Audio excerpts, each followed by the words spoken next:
Good morning, honorable members and the support staff of the committee and parliament. I'm not sure whether the minister is on the platform. Minister, if you are in, good morning.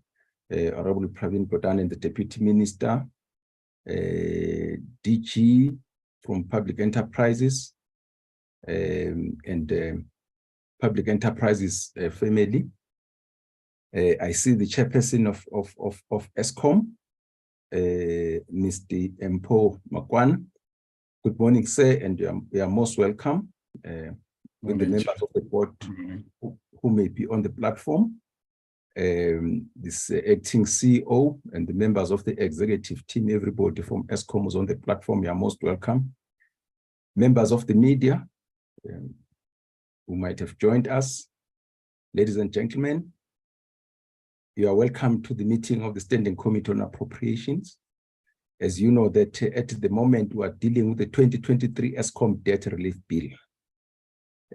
We have had interaction, for instance, with National Treasury, who appeared before the committee. We had the Financial and Fiscal Commission, we had the Parliamentary Budget Office, all making opinions on and their inputs on this bill. We are continuing with that process today. We have decided to invite Eskom to interact with the committee so that we can get their perspective on this Eskom debt relief bill. I won't waste a lot of time, but before we proceed, honorable members, let me request Darren to read apologies if we have any. Chairperson, yes, we received an apology from Mr. Kwankwa, as well as the minister and deputy minister. Let's note those apologies. Thank you. So, Chairperson, Mr. Makwana, what will happen? I'll hand the meeting over to you, and then with your team, you'll take us through your presentation. And once we are done, you'll then return the meeting back to me. What we'll then do after that, I'll allow the oral members to interact with your presentation in terms of their own inputs or questions that they'll be posing to you and your team. And after that, I will give you an opportunity to respond to those questions which would have been raised by the honorable members. I think that's going to be the order of the day. Chairperson, please come in. Chair, sorry, my hand is up. Honorable Tlangeni, please come in. Thanks, Chair. Can we just find out what is the reasons for the apologies of the minister and the deputy minister? Because one would have expected them also in this meeting. It's quite a crucial a meeting. It's not that we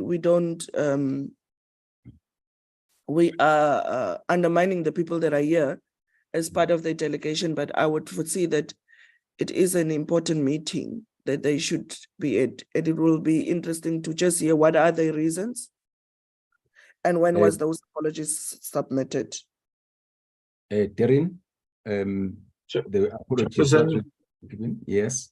Yes, the reasons that I received is that they are finalizing the department's APP for tabling in Parliament. Honorable Tlangeni.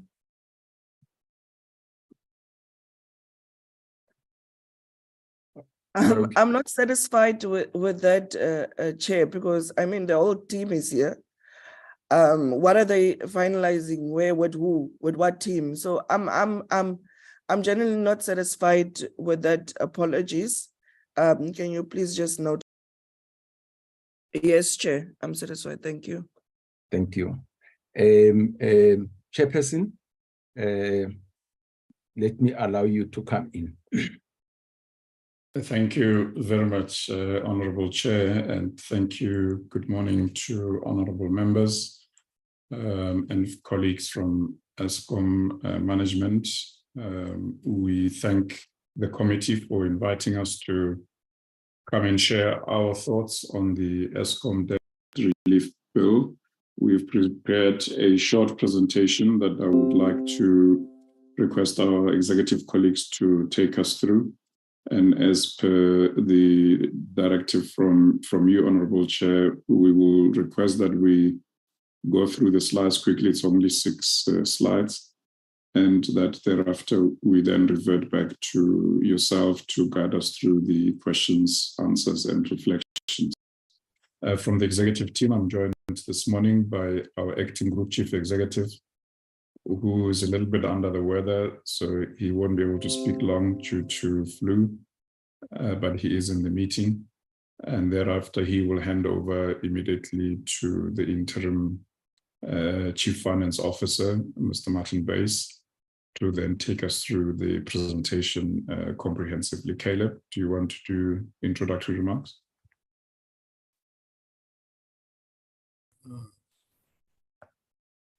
Thank you, Chairman. Good morning to the Honorable Chair, Honorable members. Thanks for the opportunity. I just want to make a few more from a financial perspective. I think, Chair and members, what this debt relief bill has done for Eskom, I think first and foremost, it's taken off a lot of pressure in Eskom needing to go and approach markets and to raise what we've done in the last few years, anything between 40 billion up to 60 billion per annum. What this means is Eskom, from a financial perspective, is unable to release money to the business, being generation, transmission, and distribution for their capital projects in advance to procure the necessary long lead items to fulfill the procurement transactions. So this is the first time in the last 6 years, Honorable Chairperson, that once after the debt relief and we approved the corporate plan, we were able now at the beginning of April to release 3 years CapEx across the division for generation, transmission, and distribution. That's a tremendous relief from a financial perspective and an operational perspective. It also allows the management team to focus on dealing with the pressing issue of generation and generation's performance, reducing that unplanned outages, to reduce the intensity and the frequency of load shedding. I think we must not only look at this from a financial perspective, but all the time that it took to secure funding in the past now can be focused on the operational needs, together as well with the unbundling process that we are currently conducting. So Chairperson, I think that is a tremendous relief for us. We also believe that the combination of the debt relief and the tariffs that was awarded by NERSA allows us to even go up to year 4 without the need to borrow as Eskom. In our corporate plan, with our assumptions we've made, Chairperson, we've also extended that to the 5th year. Obviously, if circumstances change, and we know the one condition, we would be required to approach the Minister of Finance through the Minister of DPE and the board.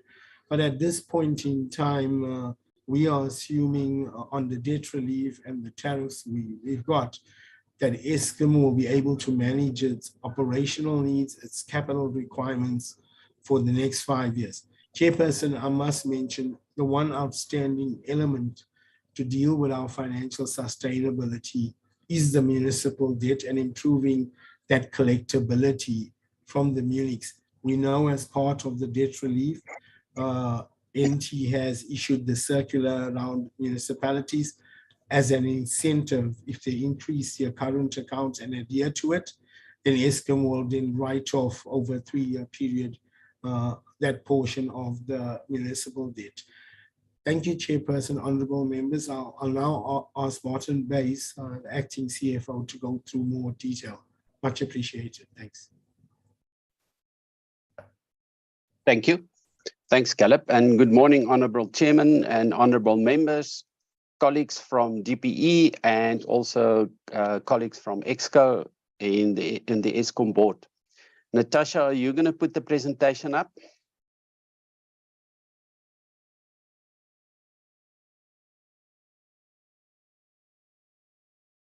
Chair, I'm not sure who is going to put the presentation up. Darren, can you sort that one out? Otherwise, I can share my screen.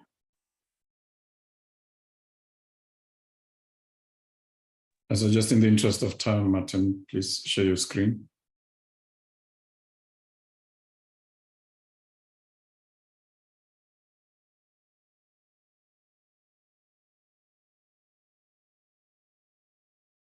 Can you see my screen? Yes. Okay, thank you. As Caleb has said, the debt relief bill provides certainty to Eskom in terms of financial sustainability. And what the bill actually said is that National Treasury for 3 years will take over Eskom's debt servicing costs. Now, that is the principal as well as the interest over the debt service period. This will allow to free up cash at Eskom to allow Eskom to undertake immediate and much needed investment programs required to reduce the load shedding. So in other words, what we can do is we will now have the cash from operations, which we can control, and we can now actually utilize this money for investment into our capital program. And then also the conditionality around the debt relief should actually now provide comfort that this will allow Eskom that the balance sheet at the end of the day will actually strengthen. And they will also prevent Eskom from raising further debt during this period. And therefore the Eskom balance sheet will strengthen. So if we look at it, how is the debt relief going to work? First of all, NT will provide Eskom with 184 billion rands worth of cash funding over the next 3 years, 78 billion for FY23, 24, then 25, and then for FY26, it's 40 billion. So in total, it's 184 billion. Now that 184 billion will be to settle debt and the interest payment of that. It is at this point in time, our estimate that 90 billion of that 184 will be for principal payment and 86 billion will be an interest payment. So if you look at it, you will see that at a point in time at December 22, Eskom's total stock debt was 454 billion. And then if you take the 98 billion, you will end up with 356 billion on the balance sheet at the end of FY26. In other words, that is at the 31st of March, 2026.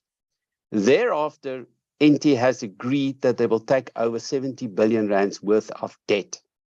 Now, we must make it clear that it is not going to be exactly 70 billion rand worth of principal, because they also take over the interest portion of that. So then you will reduce Eskom's debt further, with an amount still to be determined. At this point in time, National Treasury hasn't decided exactly how they're going to deal with it, but they are busy looking into that to see what debt at the end of the day they will want to take over. Now, the conditions that they've set, first of all, Eskom's capital expenditure is restricted to transmission and distribution. That will allow for the refurbishment and the strengthening and the expansion of the network. It's something which we really need. And in the case of generation, it will allow us to do the maintenance and the outages on the generation, on the existing generation plant, and also to comply with the minimum emission standard, and also to do the flue gas desulfurization, specifically at Medupi, and the required outages and maintenance. Eskom will not be allowed to invest in any new greenfield generation projects. Eskom may not implement remuneration adjustments that negatively affect its overall financial position and Eskom sustainability. So what it's saying to us is, yes, we can make remuneration adjustments as long as it's reasonable. And then we may not use proceeds from the sale of non-core assets for capital and operating needs. So what we have to do is the sale, the proceeds, we actually have to utilize that to repay debt. And then the debt relief can only be used to service debt. Now, and that we are very comfortable with. No new borrowings will be allowed during the debt relief period. And as Caleb has said, we have assumed that for the next 5 years, Eskom will not borrow any money. And then also it's that positive equity balance in Eskom's hedging instruments cannot be used to enter into any new loan agreements. And that is also acceptable to Eskom. What will happen with the guarantee framework that basically came to an end on 31st of March 2023? The debt that has been guaranteed will remain guaranteed until maturity. And then the debt relief, the guarantees will fall away. So how will this work? It will actually be, National Treasury will provide Eskom with the funding. It will be an interest-free loan. It will be subordinated to Eskom's existing indebtedness. And then it will be converted into Eskom shares. And then, as I said previously, that we can only use it for pre-identified Eskom debt and interest of all the debt. It's not only the guaranteed, but it's all the debt. Then on a monthly basis, or on a quarterly basis, Eskom will provide National Treasury with a compliance report. And then once they've gone through the compliance report, then the minister will actually grant the permission that we can actually now issue the shares, or we can convert the loan to government equity. And then Eskom will then issue the shares. And then Eskom will commit to adhering to the conditions set by government for the duration of the debt relief period. And that has already started. And as I said, we will provide a report on a quarterly basis, and we will meet with National Treasury around it. The debt to equity will immediately improve Eskom's balance sheet. It will start deleveraging the balance sheet, because what will happen is, as your debt actually reduces, your equity portion will actually increase at the same time. And then a key assumption that was made during this debt relief is the whole issue around the tariffs itself. We know for FY24, which we are in right now, and FY25 what the tariffs is, but we made assumptions around the tariffs for the following year as well. And if Eskom does not comply with the specific conditions for a quarter, what Eskom will be allowed is a further quarter, so that we can actually correct the conditions. And if not, then the loan amount from that quarter will actually be converted into a loan with market rates, and Eskom will then have to settle the loan.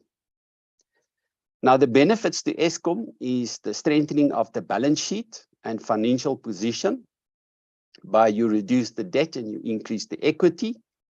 And a big issue to us is it will improve the liquidity and avoid rolling debt or borrowing to settle debt, because in the past what happened is the cash from operations was not sufficient to settle the debt. So now the cash from operations will be utilized for CapEx, as we will be able to settle the debt. It allows for long-term planning, and it will improve generation outage planning. So because allowing for the ordering of long lead items up front. And then sometimes we actually have to order long lead items 2 years in advance, and now we will be able to do that. And cash, we can utilize it for the investment in infrastructure. It will definitely support Eskom going concern status, because every year we have to provide to the auditors that Eskom is a going concern for the next 12 months. And that will definitely assist in that regard.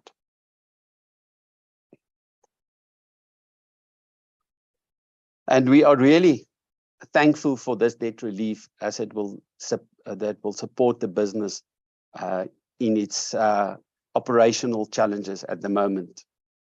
The balance sheet and the financial position will improve, and an improvement in Eskom will really benefit the country, and we all realize that.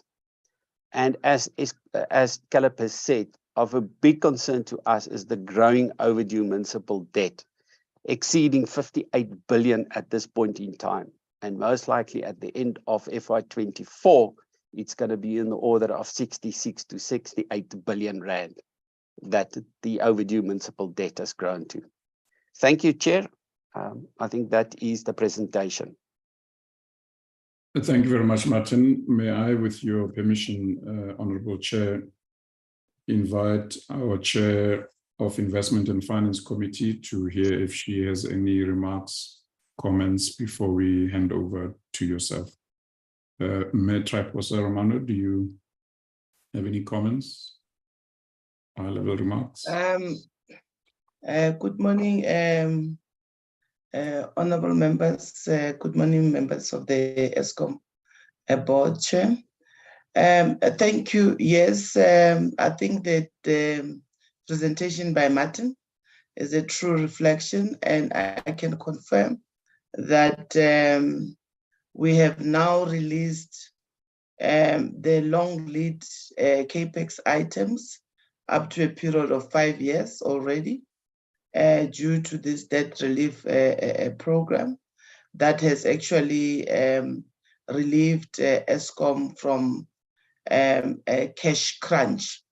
So currently, the only focus is going to be ensure that the generation they execute on their capex, so that we can have the reliability of the fleet. And also from a compliance point of view, we are also monitoring that aspect at the IFC in terms of ensuring that this is actually done appropriately. And it's worth noting that the 78 billion that has been targeted, that Martin has shown in the presentation, it can only be received, I think, Martin, around June. So I think it will come in the next 2 months. But so far, from a liquidity point of view, I think we are sorted at the moment. Thank you. Thank you very much, Ms. Romano. Honorable Chair, we would like to hand back the reins to you to hopefully facilitate Q&A and reflections from honorable members. Thank you, sir. Thank you, Chair Eskom and your team for the presentation. Honorable members, you know how we do it. Can I have indications of the honorable members who would like to have a bite on the presentation made by Eskom? Tobias, Chair. Come again? Mlenzana. Yeah. Tobias. Chair was Humphrey Memezi. Okay. Humphrey. Memezi. Yes, Honorable Memezi. Honorable Tobias. Honorable Lenzana. Yes, Honorable Sarupin.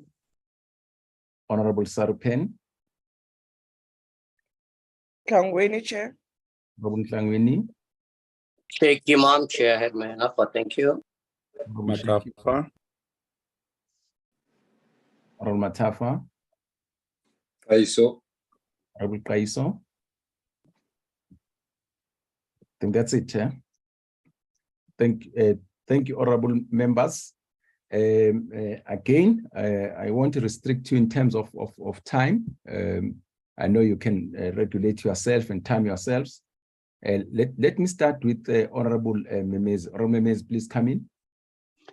Thank you very much, Chairperson. Let me start, Chair, by appreciating the presentation by Eskom. Of course, give respect to the chair, Mr. Mukwana. Indeed, the presentation as it does give hope. Indeed, it's kind of presentation that makes one to feel good. We really appreciate. But Chair, because we also deal with issues informed by what we had gone through in the past. So we have been with Eskom for some years. From the government side, there have been a lot of funds called bailout that has been going to this entity. Things didn't go the way the people of South Africa would appreciate. Of course, there's a lot today that should be appreciated because South Africa is not the same as it was before 1994. You go to our countryside, you'll see the difference. You'll see that indeed Eskom is existing and is not only existing for the few, but is existing for the majority of our people. You go to informal settlement, you can't afford not to see that Eskom has made a difference even in those informal settlements. So I think whatever concerns we may have, a chair, it's always helpful to give credit where it is due. But be that as it may, Chair, we Eskom must still clarify us and comfort us further in terms of that history where we have been giving a lot of bailout, but things didn't go the way they themselves have promised South Africa. So we would want an assurance, even though I've mentioned good things that indeed we cannot deny, but we would need assurance because there are a lot of funds that didn't really go the way Eskom themselves have planned. So we would want that assurance in terms of the bailout, because now we talking in terms of this relief that everybody is appreciating. And from where I sit, I also appreciate. I also feel a bit relief as well, you see. But indeed, we are clear that Eskom must ensure that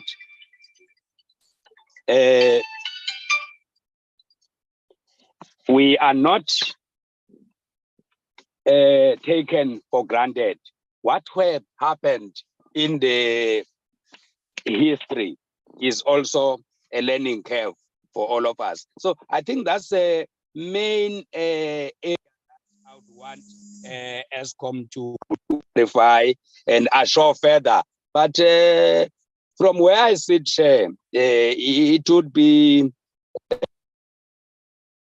to indicate that I'm already feeling a bit relief, hoping that Eskom would stick to those conditions, even where the loans are attached with conditions.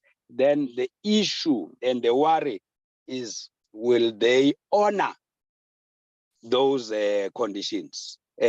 Those things, because previously they sometimes didn't meet what they promised us. So I would want to hear those points, Chairperson. Thank you very much.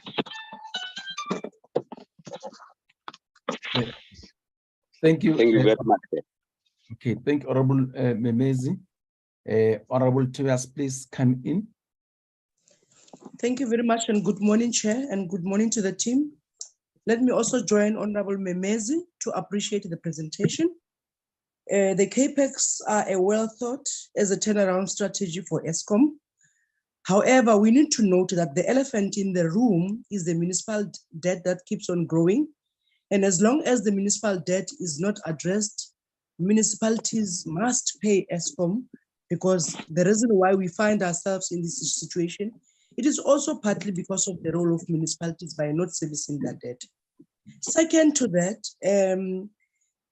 I need to understand in terms of debt to equity, whether the debt relief that has been given to Eskom, will it translate into equity for government so that at some point there's also a benefit to National Treasury and the fiscus? And thirdly, I want to understand in terms of your hedge funds, if the hedge instrument is yielding a good yield, are you prepared to lower the debt relief so that you are using your hedging instrument to also service your debt and use it as your liquidity, as opposed to just getting the tranches that you are going to get eventually? Have you thought about looking at that? And are you going to revise your need as and when there is changes, especially if the municipalities are starting to service their debt? Have you looked at that? Yeah, Chair, for now, let me look at that. But I also appreciate the fact that the loan conditions are market related, and this is a business plan. Thank you very much. Honorable Tobias, thank you. Oromlen Nzana, please come in.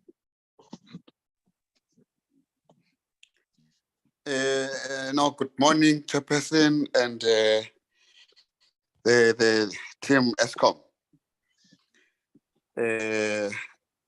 My video is not very clear, Chairperson. Perhaps if I can ask to switch it off, at least you now know that you are not talking to a robot. No, Sigbonile, you can switch it off. Thank you, Chairperson. Chairperson, let me join my colleagues. One in welcoming the presentation by Eskom, and let me start with first things first. That let's welcome this presentation, and having listened. I am trying now to go back to this presentation. I'm not sure if it could be faster, if it is reflected here. There is that bullet point, Chair, which is the justification for this debt relief that Eskom is seeking, where the justification is that we would then see some element of load shedding going down. I don't see it now. Can it be reflected, Chair, please? But whilst that bullet point is being reflected on the screen, may I check from the department? There you are. Just go down. Just go down. Down further. Further down. You're going to that slide with 3 bullet points. Just go down a little. Yes. Where repeating now. Okay. We passed your 3 bullets. It's on top. Yeah, it's on top. He rushed. There you are. Thank you, Chairperson. There you are. You know, that bullet 2, Chair, I take that bullet too as the main justification for the request. It says the support package will free up cash at Eskom to allow it to undertake immediate and much needed maintenance and investment programs required to reduce load shedding and strengthen the networks. Now, can we get more from Eskom and the department when we are talking of freeing up cash at Eskom? What does that mean? If that could be clarified. Two, it will be linked or delinked by the presenters, both department and Eskom. This question of the president had declared a state of disaster on electricity. And that was ultimately challenged in court. And government lost. And as a result, the state of disaster was lifted. Now, I said, Chair, it may be linked or delinked with what I raised on freeing cash, freeing up cash. Now, at the time when the state of disaster was announced, we saw drastic changes in terms of the levels of load shedding. The load shedding levels went down. But immediately after the pronouncement of the lifting of the state of disaster, the levels of load shedding went up. Now, does that have a relation with electricity availability? I spoke of freeing up cash. I spoke of the state of disaster, and I'm now introducing the question of electricity availability. Are these linked? Then, Chair, I listened to my colleagues talking about reliability or not of Eskom in terms of adhering to agreed upon decisions. Now, Eskom is now promising that they will stick to conditions. And as such, if all is said and done, the balance sheet of Eskom would at least be strengthened from where it is now. And ultimately, you would see Eskom running as a normal business, wherein even the state as the shareholder would not consider the interest on the loan. But now, the other question, Chairperson, would be, from my understanding of Eskom, fortunately for me, Chairperson, I have been interacted with Eskom, I think, since the fourth parliament. I know their promises. When parliament had to pump in money, there were time frames for the building of Medupi and Kusile, and they were all clapping hands in the fourth parliament. Now we're in the sixth parliament. We are still talking of Eskom having to be assisted financially. We are talking of an Eskom chair, whereas this particular committee we had tried to intervene through visiting the megawatt, remember, on our oversight and getting snapped there. You are talking of an Eskom. This is an allegation which is serious, Chair, but Eskom has to prove me wrong. That Eskom is a too big brother to fail. Eskom assumes that Parliament would do as they wish, whilst at the same time, they're not taking Parliament seriously. Now, what is the guarantee that this time around they will adhere to the conditions?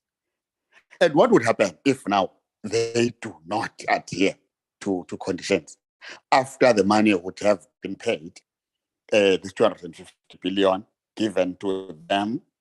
Of course, I see the chunks, but if you look at the chunks per financial year, it's bigger than small. If you look at the manner in which the finance has been, cascaded. But now, Chair, my worry is, what do we do if Eskom pulls out of this? Bayalahla ijokwe ngesizulu, Chair. Uma belahla ijokwe phansi, liwile inkabi izisele zodwa laphana endimeni, sizowathini? What will we do when we would have committed ourselves? What extra commitment that Eskom can give to us? But Chair, remember what Honorable Humphrey Memez raised, that we cannot, as responsible public representatives, say no to this kind of assistance. But at the same time, we want much assurance from the entity. And then the last one, sorry for taking this long. We raised concerns about Eskom's application for exemption, where Eskom wants to be exonerated. I'm using this term deliberately. They want to be exonerated from the audit prescripts, that they should be allowed a 3-year holiday, so that they do their own accounting and reporting outside the normal, understandable procedures from the side of the Auditor General. Understanding, of course, Chair, that the reasoning behind would be wanting to compare Eskom to the normal businesses. But now you are talking here of a parastatal which is more reliable on the state. Now, they must explain to us as to, do they want to run Eskom as a business whilst it is, in the armpit of government? What is it? What is it? What is the justification, Chair, of this application for exemption? Look, Chair, we rejected outright this application. Funny enough, and I think it should be explained to us. Funny enough, we are not even consulted. That's why I'm saying I'm not sure if we're taken seriously by Eskom. Immediately after the meeting of the joint committees, where we rejected this application, we were told in the sidelines that the community, excluding ourselves, have been given a minimum period from the 11th, I think, to the 21st of April, where there should be submissions. In fact, even that is captioned as technical submissions, which means not every Jack and Jill is free to make a submission, and the deadline was that short? How was publication made? Was that not something which is malicious compliance, so as to come to say to us, yes, we have done it? Chair, I think if this could be clarified to us, so that as we deal with this bill of 254 billion, we should be able to check from Eskom as to whether are we inspiring confidence to the South African electorate? Are we saying to the South African electorate, yes, we are pumping in money, but have we checked, or are we able to say to the South African electorate, yes, there is transparency and accountability within Eskom? I'm raising this, Chairperson. Perhaps I'm thinking aloud, but standing here, beyond being an ordinary MP, I am a South African, and these are the questions which are raised by South Africans. Thanks, Chairperson, for taking this long. Thank you, Honorable Mlenzana. Honorable Sarupen, please come in. Thank you very much, Chairperson. My apologies are on video. I am battling with load shedding on my side, so I hope my audio does come through. Chair, with regards to the presentation from Eskom, thank you very much. With regards to the presentation from Eskom, Chair, the presentation itself, I mean, obviously it gives us the information as to what we already know, and that is that this would alleviate Eskom's debt burden and so on. What we don't have, Chair, is an analysis of the past bailouts. And since 2019, there was the 20 billion rand a year for 3 years, plus the ongoing 20 billion a year in the annual budget. There were conditions imposed onto that by the Minister of Finance. The Minister of Finance, two previous Ministers of Finance have imposed various conditions onto Eskom bailouts. Those conditions obviously were met, and they were very similar to what we see here. There were reporting conditions and so on, and those conditions failed to yield any meaningful improvements in both Eskom's financial performance as well as its operational performance. And so from my perspective, it appears that the conditions imposed were quite weak under Eskom. And I would like to get a sense from Eskom as to, in meeting those conditions, what are they actually doing to demonstrate improved financial and operational performance? And what are they going to guarantee to Parliament and to the members of the, by extension, the citizens of the country whose tax funds are being used to bail them out, in addition to them paying for their electricity bills, that what we are going to be seeing is significant improvements from Eskom, both operationally and in terms of its financial management. I note, Chair, that the presentation, and as we saw last week from National Treasury, indicated that one of the conditions is that the new cash flow will only be allowed to be used for operational expenditure relating to transmission and distribution.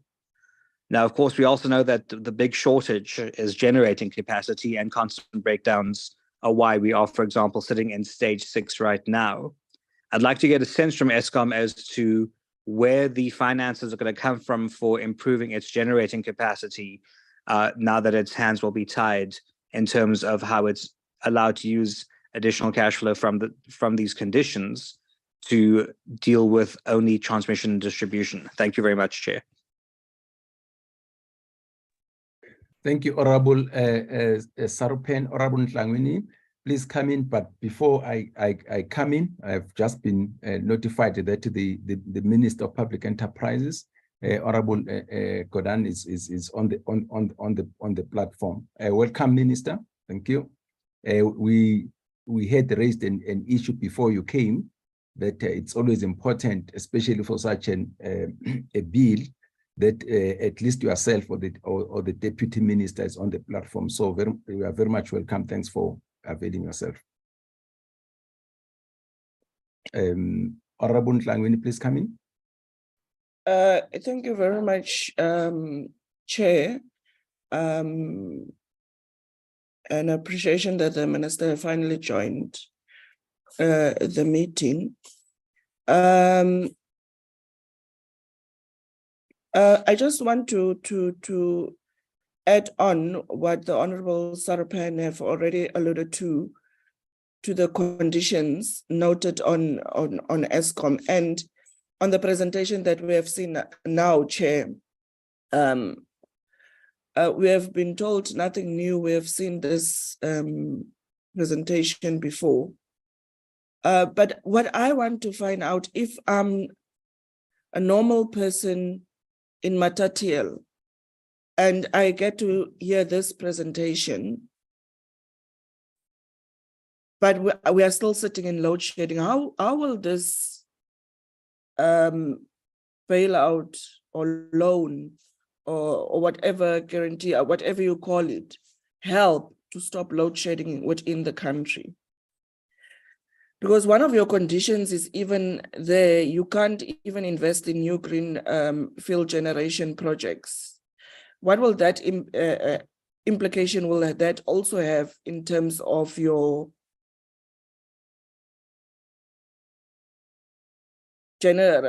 energy generation capacity that you are currently having? And then the Honorable Mlenzani also touched on the exemption issue that we had previously, I think a month ago, that there were a serious attempt. I don't know from who was it. Was it from you? Or was it politically to exempt Eskom from sort of playing open books with their financials? What do you know about it? And were you part in applying for an exemption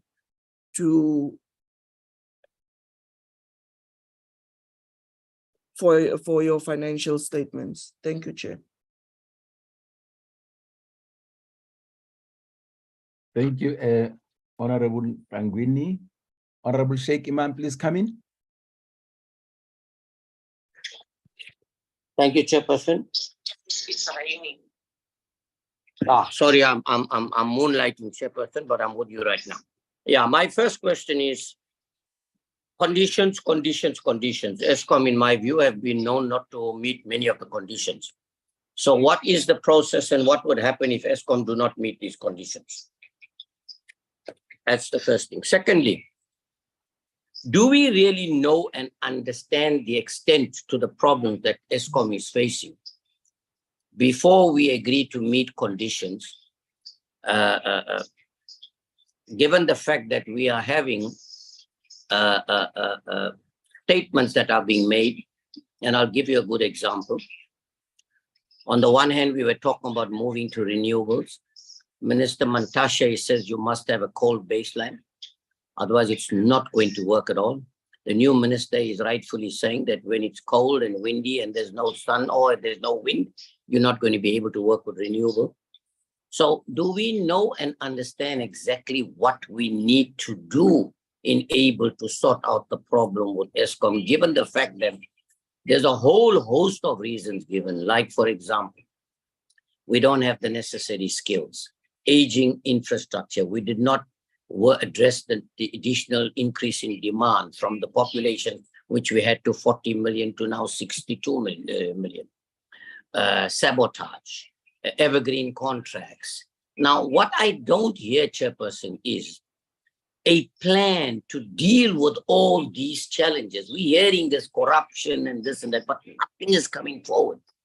Now, in the absence of nothing coming forward and no real solution in sight, pumping money into Eskom, whether it's a guarantee, whether it is a bailout, whether it's a loan, it means the same thing. They're never going to pay. Taxpayers are still going to bear the brunt of it anyway. So do you, in my question then, is do you really know and understand what the real problems are at Eskom? Have you reached consensus with the relevant ministers and things as to how you're going to approach this and eradicate problem by problem so that you will then become self-sufficient? Or have you not got to that stage yet? And if you haven't got to that stage, then how do you anticipate, sustaining yourselves? Then the next question I have for you is now you talk about shares. I'm a little bit confused. I think perhaps you're probably going to need to give us some guidance on these things. I know that we want to manipulate our finances to show the lenders that we are good for purpose and must give us money. Is that not fraud? What is your person? I think my colleague, Honorable Kalipi, is it, or Sangini, did touch on that issue.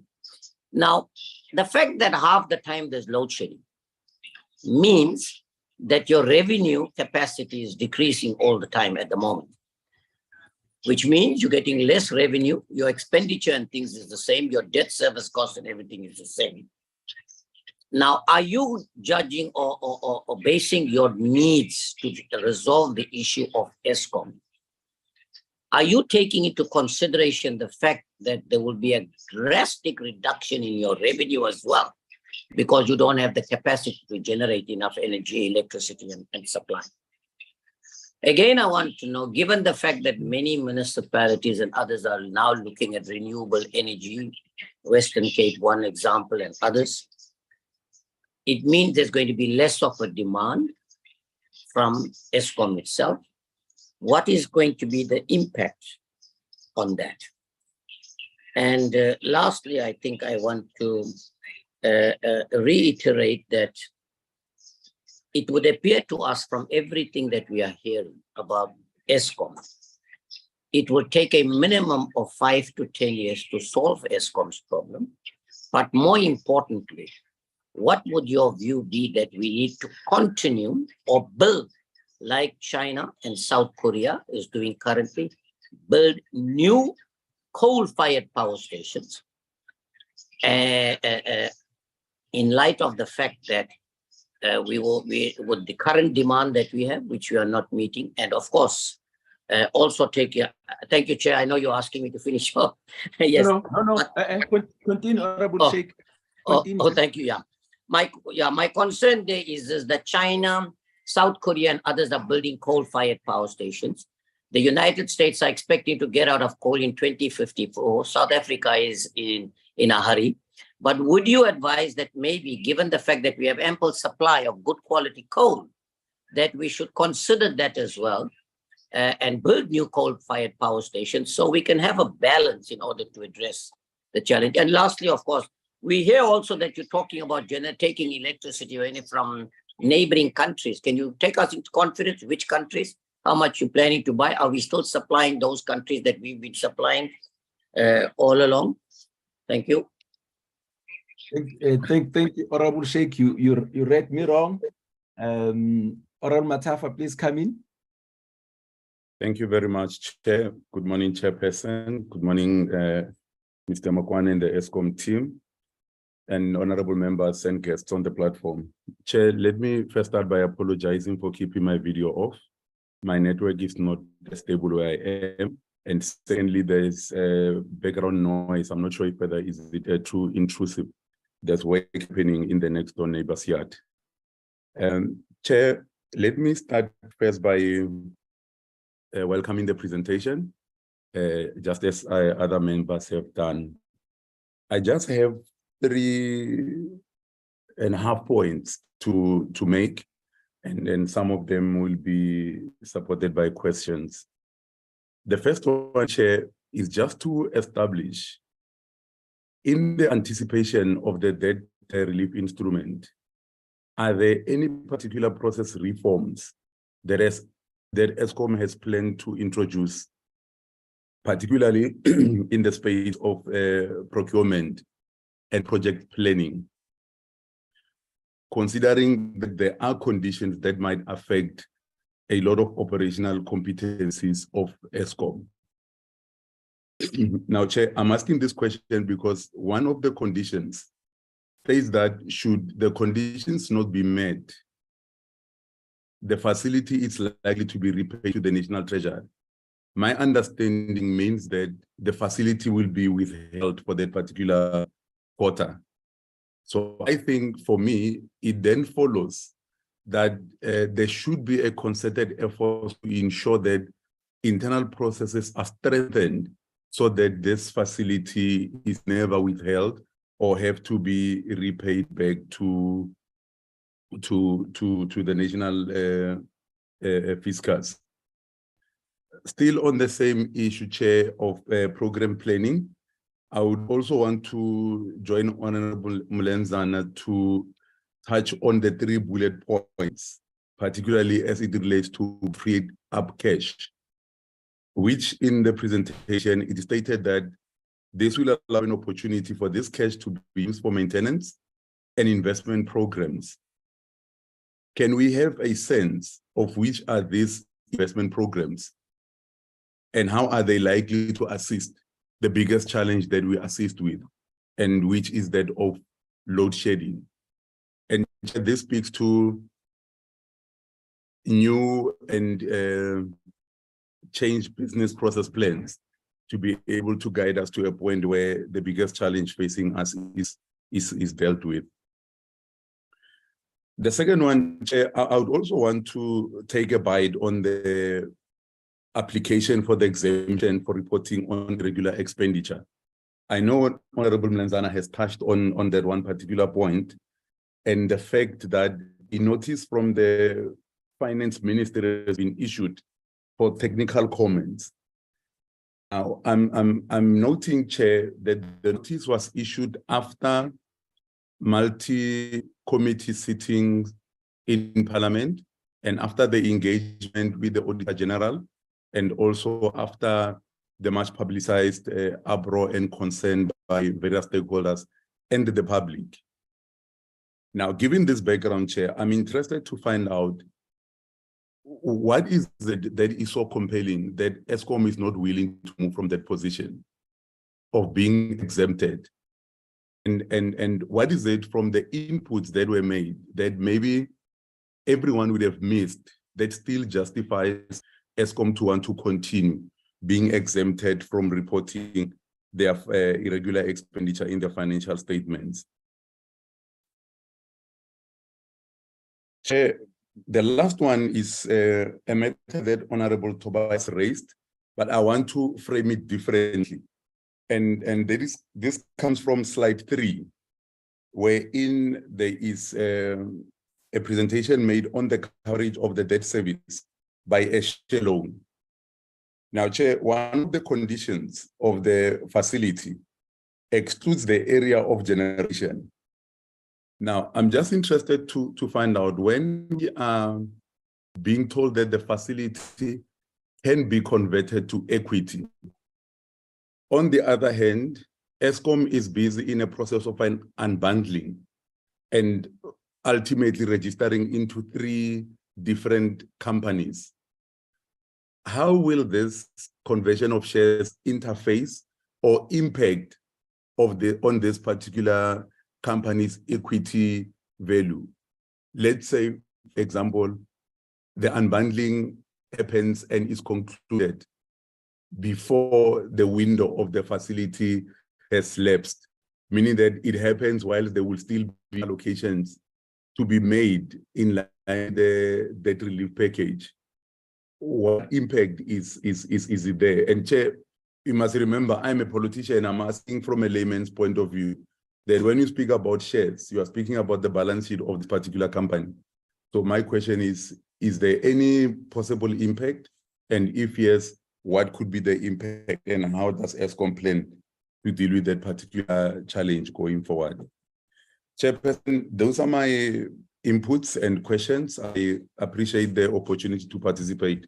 Once again, thanks for the presentation. Thank you very much, Chairperson. Thank you, Honorable Matafa. Honorable Kaiso. Thank you very much, Honorable Chair, and greetings to the team of Eskom led by Dr. Makwana and the Minister. Chair, let me shortly come to a preamble, my question in this form, that given the fact that Eskom itself, its situation has actually attracted interest in as far as rating agencies is concerned. And it's a fact that this has had a very negative impact on the growth of the economy of the country. In as far as recovery is concerned. And therefore, one would readily say this measure of relief is in order, that this intervention be implemented. But now, knowing there has been these hiccups in a form of corruption and some negative things in as far as administration is concerned. My question is, has Eskom taken measures, to revamp the administration? Because it doesn't help,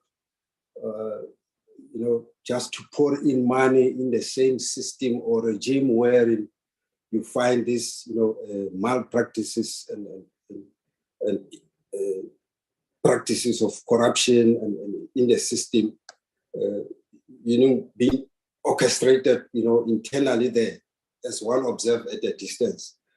Have you taken measures to revamp your entire administration such that now all these measures and conditions that we are talking about are going to be taken care of by capable hands, that we do not find ourselves backtracking to the situation which my colleague who spoke first, that we find ourselves in the same situation? Because I really don't believe that it's going to help if we just pour in money in the same old system of administration where it failed. So I just want to know whether has there been any measure so far that has been taken, Dr. Mankwana, through the board to assist Eskom that it realize its mandate, through including revamping the administration. The second question is on the issue of renewables, because this one is a short-term measure in a form of relief.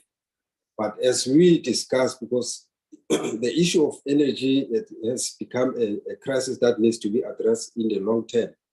But I just want to find out, how do we track in now the issue of renewables, in this process? Are there measures that will be taken on board soon or so in a form of complementing all these measures and the difficulties that Eskom is going through? Yes, we'll be putting these short-term relief measures, but then the issue of energy is a very challenging one, which needs a long planning. So I just want to know, to what extent has this been, been taken into consideration, given the size of budget that Eskom is operating upon? And lastly, Chair, is on the issue of I don't know how does the issue of remuneration and wages comes in here. Otherwise, one would have advised that it's better that it's been referred to relevant platform of wage negotiations and salaries. It would make a lot of sense at that particular stage. So, Chair, this is briefly what I wanted to ask from you, from the Eskom and the board. Thank you very much. Thank you, Honorable Kaiso. I will come in with my questions. Honorable members, what we'll do, because we still have time, after my questions, I'll then allow the minister and the chair and his team to respond to the questions. After they've done that, if we do have follow-up questions, I think we still have time. I'll be able to give you another round, although that will definitely be a controlled second round. Having said that, let me come in. Thank you very much for the presentation, and congratulations, Mr. Makwana, for the appointment as the chairperson of Eskom. needless to say, you are having serious responsibilities in your hands. My first question, perhaps, let me start by this. I think it's very important that Eskom should appreciate the fact that in this country we are running a deficit. So as government, we go out and borrow money. That's one. Two, there are a lot of socioeconomic challenges that we must deal with as government. So for instance, to be able to make the intervention of 254 billion rand, it means that there are a lot of things that had to be foregone to make sure that we support Eskom. It's not that we government has got enough money, but it's because of the importance that Eskom plays in trying to help us gain these other things, be they economic growth, be they employment, or trying to solve the unemployment problem. I think that's important. So there's a lot of ropings, busiso to pay fiso on the budget. My question is related to the questions which have been posed by Honorable Memezi, Honorable Sarupen, Honorable Tlangwini, that with all this intervention that we are making, I think what is missing is that what is Eskom promising to South Africans? That yes, previous interventions and this intervention that we are making in this form, what are we promising South Africans? What can we measure? On your 3 bullets, we are talking about decreased load shedding, but where to? For instance, are you then saying that with this successful intervention, we can promise South Africans that we won't be able to go beyond stage 4 load shedding? Because we whatever we promise should be, as it stands now, it's a moving target. So exactly what are we promising South Africans? We can talk about the balance sheet strengthening, the improvement of your financial ratios, like you said, about your debt equity ratios, your liquidity, and so on. We say those are necessary but not sufficient conditions. So the big question, the elephant in the room, as the honorable members have said, it's what will happen to load shedding at the end of the day. I think that's what South Africans want us to hear. Something that we can measure. Second, again, this has been raised. The question of one of the conditions being to limit you into transmission and distribution investment there. What do you take of that condition? Does it mean that you can't invest in renewables yourselves? If so, why? Do you want to be perpetually dependent on third parties for the renewables generations? I think the minister may also have a bite on this one. That what informs this condition. This one is specifically going to the honorable minister. The honorable members are saying here that it's not the first time that we have to come in and bail out in whatever form at Eskom. But one of the conditions by the Minister of Finance is that this intervention, it's a loan. It only changes into equity once the conditions are met. So the question is, if that happens, it means we'll be back to square one with the weak balance sheet. If they don't meet the conditions, we'll be back to square one, because this thing will again will be loan with interest, and we'll be back to square one and all the problems associated with that. So the question is, what options do we have here? Because again, Minister, you know, the question of too important and too big to fail for Eskom. If they don't do it, it's okay, they are going to change this thing into, again, it becomes government's problem. What your take on this? What would you advise the committee should do? Because I see this condition, but for me, it doesn't look it's implementable. I would like to hear your comment.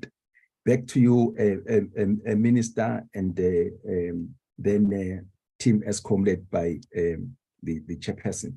Thank you.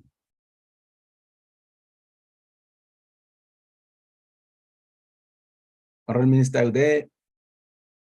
Yes, I'm here, Chair, and good morning. And there was a bit of a mix-up amongst us in the ministry, so my apologies for joining late. I've heard most of the questions, so thank you very much for that. Now, what I suggest is that the technical answers come from the Eskom team, and then I will come in on some of the issues that have been raised.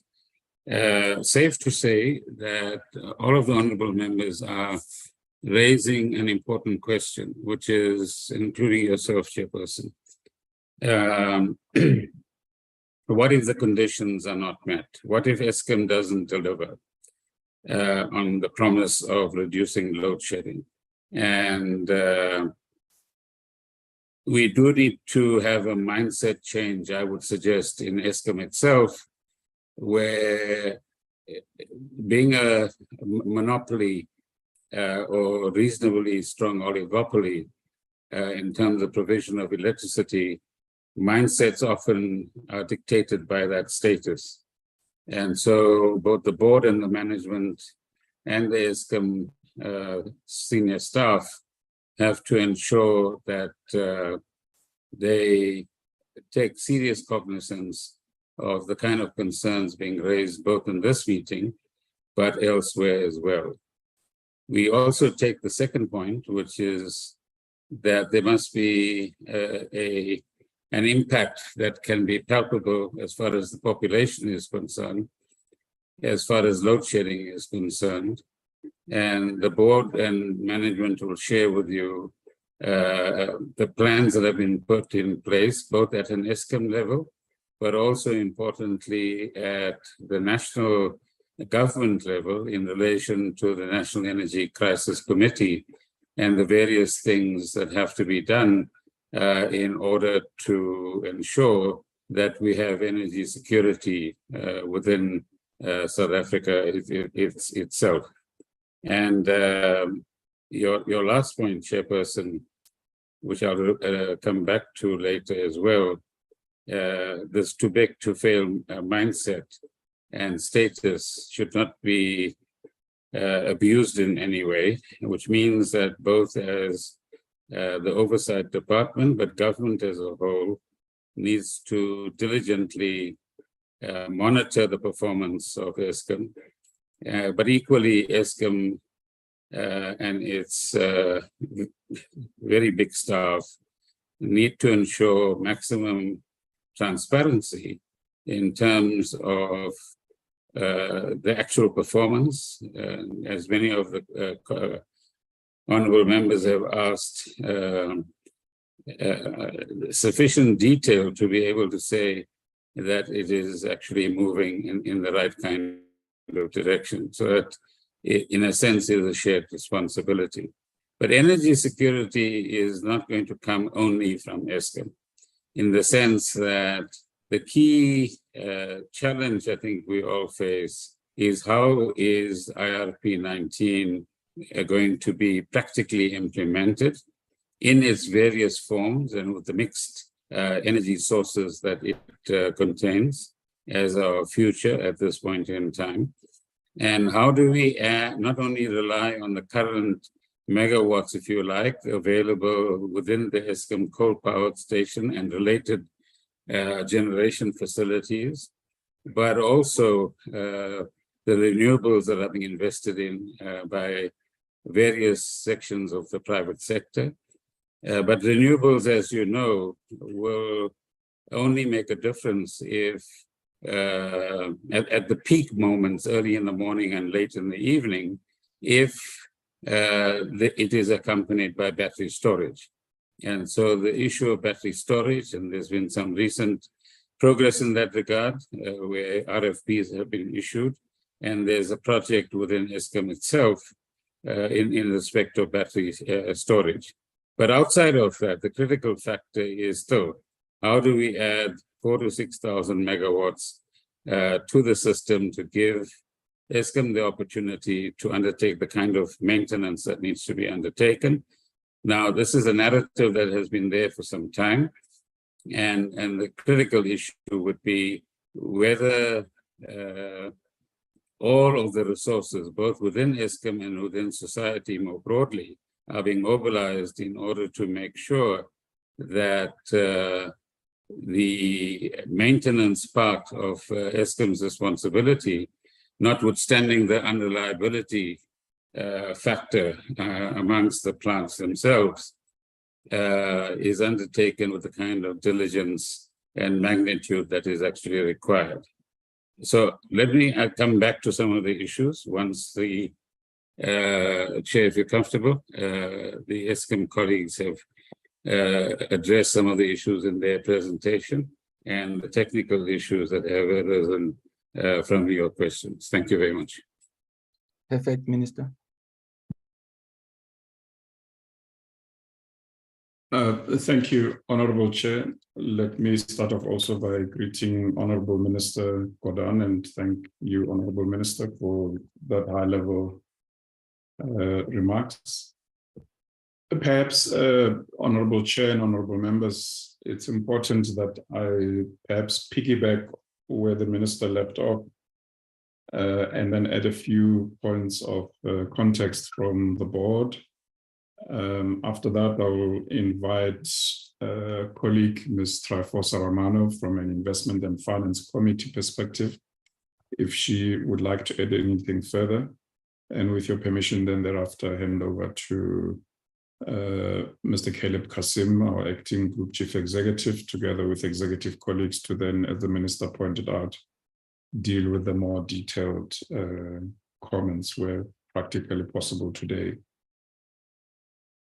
The Minister mentioned rightfully that we are tasked with ensuring that we create an environment for a sustained sense of key energy, security of energy supply. So from where we sit as the board, we started our mandate by firstly taking an approach that says you need to create a platform, an enabling environment to fix Eskom, to ensure that our various power stations are maintained as they should be routinely, so that they can operate with a little bit more predictability, because what has been happening is that maintenance programs have been short-circuited, and as a result, you have these frequent outages that occur due to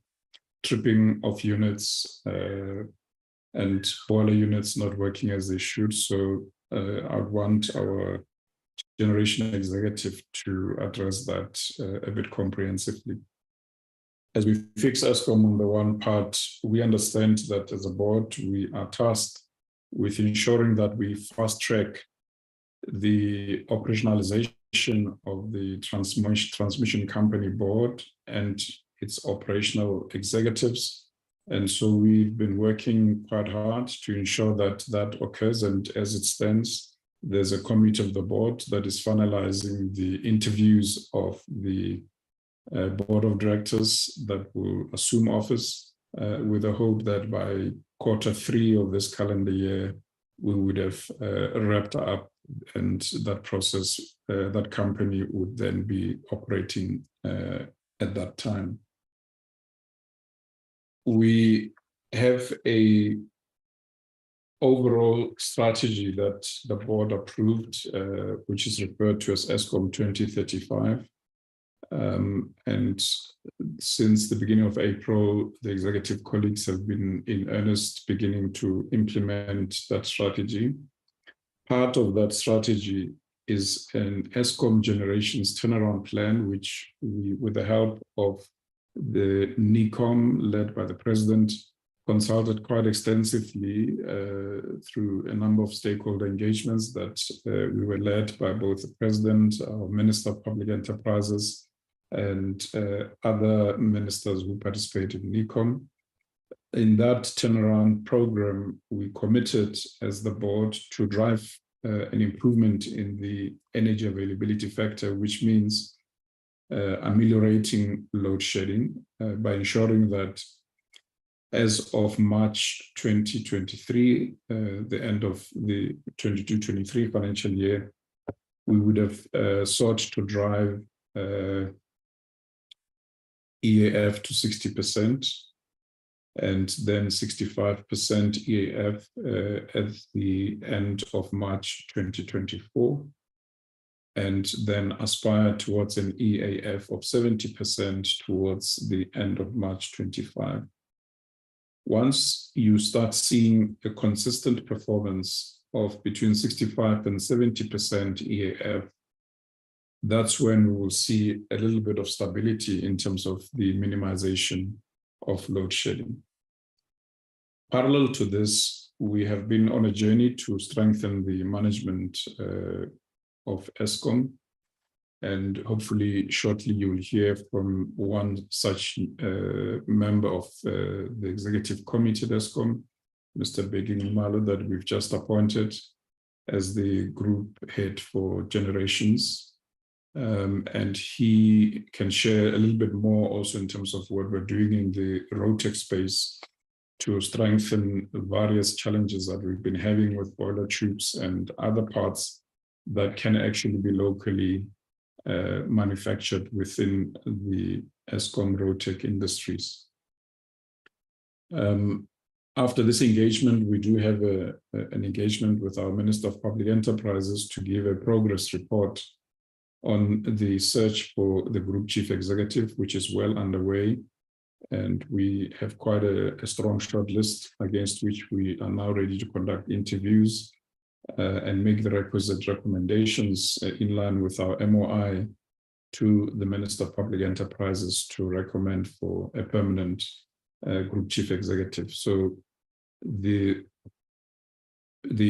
soonest that such a warm body would be assuming office will depend on the ultimate candidate that we settle for. In the short list, we've got some candidates that can assume immediately, as in a matter of weeks. We have candidates that if they are appointed would need to serve notices of 2 months to 3 months. So it will ultimately depend on which candidate gets settled for with the concurrence and ratification of the shareholder ministry as soon as we've concluded the interviews in line with the memorandum of incorporation of Eskom.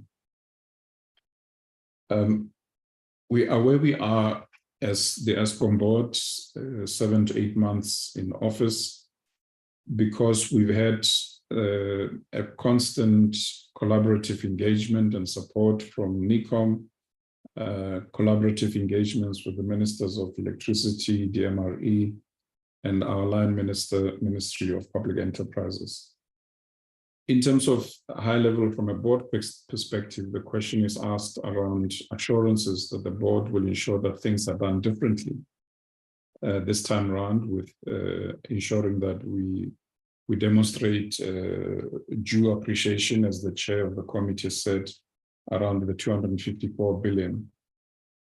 We, firstly, from a technical point of view, have done something different to with the support of public enterprises, to what other boards have done previously, by ensuring that we've got a dedicated technical committee of the board that ensures that there's regular oversight and regular support and guidance to management with regards to creating stability in the generations division.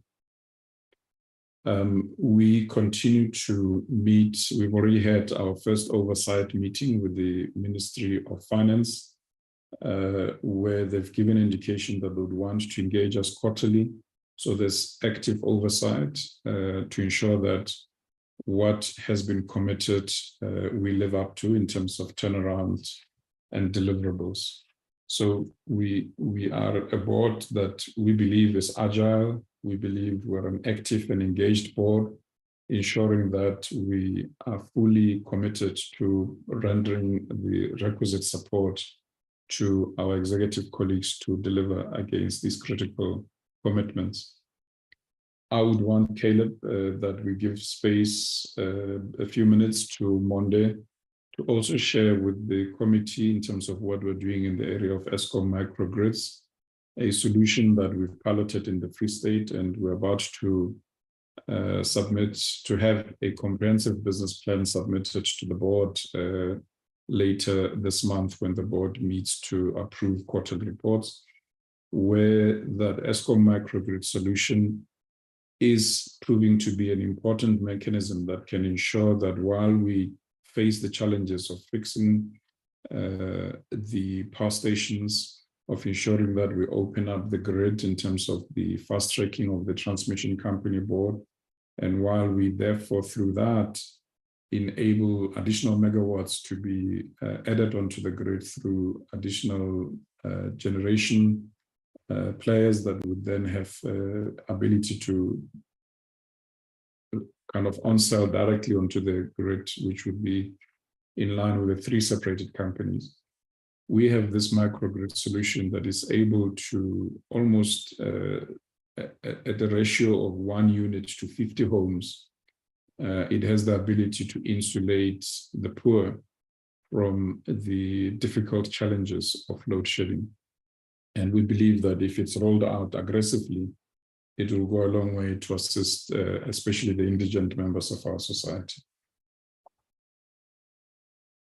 If I then, perhaps with my remarks draw to a close, I would think that in showing respect to the committee for the comprehensive questions that have been asked, I would request that we leave room for us, together with management, to revert back in writing so that we're able to respond comprehensively to some of the questions that have been asked about what is it that we're doing differently in terms of actions being taken to firstly ensure that we eradicate corruption, to ensure that the support that we're enjoying from the Hawks and the SIU deliver the requisite results in terms of restoring the integrity of the corporate culture at Eskom, and most importantly, to ensure that, as members have asked, how will we yield some semblance of return on the equity support that will be given to ensure that the funds are deployed to create a better environment at Eskom. And I think with that, hopefully, Traposa, I've given you something to link onto as you maybe reflect from where you sit as chair of the Investment and Finance Committee. And from there, perhaps we can hand over to Caleb and the executive team to deal with the more detailed questions comprehensively as far as possible. As I hand over to Ms. Ramano, may I, with humility, honorable members, say I remain Mr. Makwana. I'm not yet Dr. Makwana, so I would loathe for some misrepresentation of one's credentials to go out there that I'm a doctor. I'm still Mr. Makwana. Thank you very much. It means there's a challenge that the honorable members are giving you, Chairperson. I will certainly burn the midnight oil, honorable Chair. Trafosa, may I please invite you to say a few remarks and then hand over to Kelly. Thank you very much, Chair, and good morning to the Honourable Minister that has just joined. One of the key issues that we focus on, that the chair of the board has highlighted, is on the assurance side. We do have 2 committees. One is the Audit and Risk Committee, which is a legal committee, and the other one is the Investment and Finance Committee, which I share. Both of these committees are part of the level of defense from an assurance point of view to the board to ensure that all the conditions that are placed in the debt relief bill are actually adhered to. It's the same thing as in any funding agreement, where you have a funding agreement. It's got some of those clauses that actually articulates what happens when you don't meet some of the conditions or the covenances. So it is not unusual. So the non-compliance to the funding conditions from the debt relief program will be monitored through that committee, of which our committee meets on a monthly basis to be able to deal with other issues of the investment purposes, which is mainly to release some of the CAPEX relating to the programs that the company has actually embarked on. So I'm quite comfortable that the committee is well versed around that. And then the other thing that the committee is tasked with is the capital allocation framework to make sure that the CAPEX that is being allocated actually meet various criteria in terms of level of importance, which is your safety, compliance, and also to stabilize the fleet to make sure that it's energy availability for the organization. So I'm quite comfortable that those processes are in place. We are putting a number of processes to improve the internal controls, but from the board's point of view, when it comes to the committees, that's where we get into rigorous discussion and deliberations around that, so that we ensure that whatever we do and whatever we go to engage the shareholder minister has been actually robustly deliberated in a much more governance process. Thank you very much, Chair, on that. And over to you. Thank you very much, Ms. Romano. May I then invite you, Caleb, together with executive colleagues, to deal with as much as we can in the detailed technical questions. Thank you, Chair. Thank you, Honorable Chairperson. Good morning to the Honorable Minister. Members, I'll start first around the key themes that were raised today, and then I'll ask Becky tomorrow to specifically talk on generation. I think the first difference that we as Eskom see, how are these conditions different to the previous equity relief that we've received? And in the last 5 years, it's been about 181 billion rand combined. The big difference is that this time around, National Treasury is also doing an independent review of our power stations. They will get an independent report from these consultants who assess the various power stations in terms of their performance, what still needs to be done to improve that EAF. And I think that for me is the fundamental difference between these conditions compared to the previous conditions, where they're focusing also to get a view on the operational side, which then links hand in hand to the EAF and the load shedding issue. I think the second question is twofold. Yes, we believe that in terms of the conditions, Eskom is capable, and we're convinced we'll meet the conditions. As the member has said, it doesn't help if we don't meet the conditions, because then the loan won't be converted into equity, and all we're going to land up in 4 or 5 years' time is just with this big loan debt balance on the balance sheet. We are confident that we will meet those conditions in terms of the debt relief.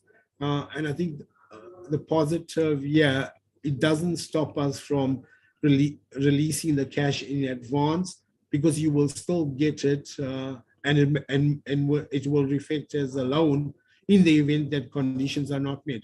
What we do like and appreciate from the debt relief is that if we don't meet the conditions in, say, Q1, we allowed in Q2 to rectify those conditions, then to qualify for that equity chance. And I believe that is a fair assumption that NT has put forward in terms of the debt relief. Honorable members, the other question that was raised as a theme is it Eskom's intention to not disclose information around the PFMA note, irregular expenditure, fruitless and wasteful and criminal conduct? No, that's never been our intention, and definitely for myself, in my role as the CFO, you will see the amount of disclosure that we have made as Eskom around the PFMA has increased over the years. It was sitting at about 65 billion at the end of March 22. And similarly to Transnet, the intention was to report the same level of information, but in the integrated report rather than the AFS. And the main fundamental reason there is, yes, we would like to try to avoid the issue around a number of waivers in terms of our loan agreements that we need to receive if we still have a PFMA qualification. And more importantly, we work in conjunction with the Shareholder Ministry and National Treasury and the AG to resolve whatever issues are remaining around PFMA while we have this 3-year window. On the municipal debt, 100% agree with the member that, it remains a key risk. And in our corporate plan assumptions that I've mentioned earlier, where we're not borrowing, we haven't built in any improvement in the current account payment rates. And to that point, if that does improve, it does mean that then Eskom is in a much more better financial situation going forward. But I think in terms of that, they are quite, we believe, a lot of conditions that need to be met before the Munich debt can then be written off in Eskom's accounts. What does it mean in terms of generation, that we can't invest in generation? So correctly, so we can't do any new build in terms of generation. And the other member indicated, so does it mean Eskom won't invest in renewables? That is our understanding of the debt relief conditions. As an organization, we would like to invest in renewables going forward, but that has to be linked, as the Honorable Minister said, to what the IRP dictates in terms of renewables and those allocations in terms of what will go to IPPs as well as Eskom. I think as an overall point, if I link it back to the Honorable Minister's point, as Eskom and as a country, we need, one question was asked, does Eskom invest in coal? We're going to always need baseload, and even in our current fleets, it'll go another 45, 50 years with the new plants of Medupi and Kusile. But I think from a country perspective, we need to transition, yes, to renewables, but we need these transition fuels as we're balancing the electricity supply system like gas. And we do believe over and above the battery storage that the chairman has mentioned, I think pump storage from an industry perspective would be a great technology as we transition and decarbonize going forward. The impact of self-generation on Eskom's demand and sales, in the immediate term, no, because it does take about 24 months for these projects to come online. But yes, 3 and 5 years out, we will see a reduction in demand. However, it does mean that the system will create headroom in terms of that reserve capacity. And from a consumer perspective, we will be running the much more cheaper power stations compared to the expensive ones. So we see that as beneficial to Eskom and not as a negative.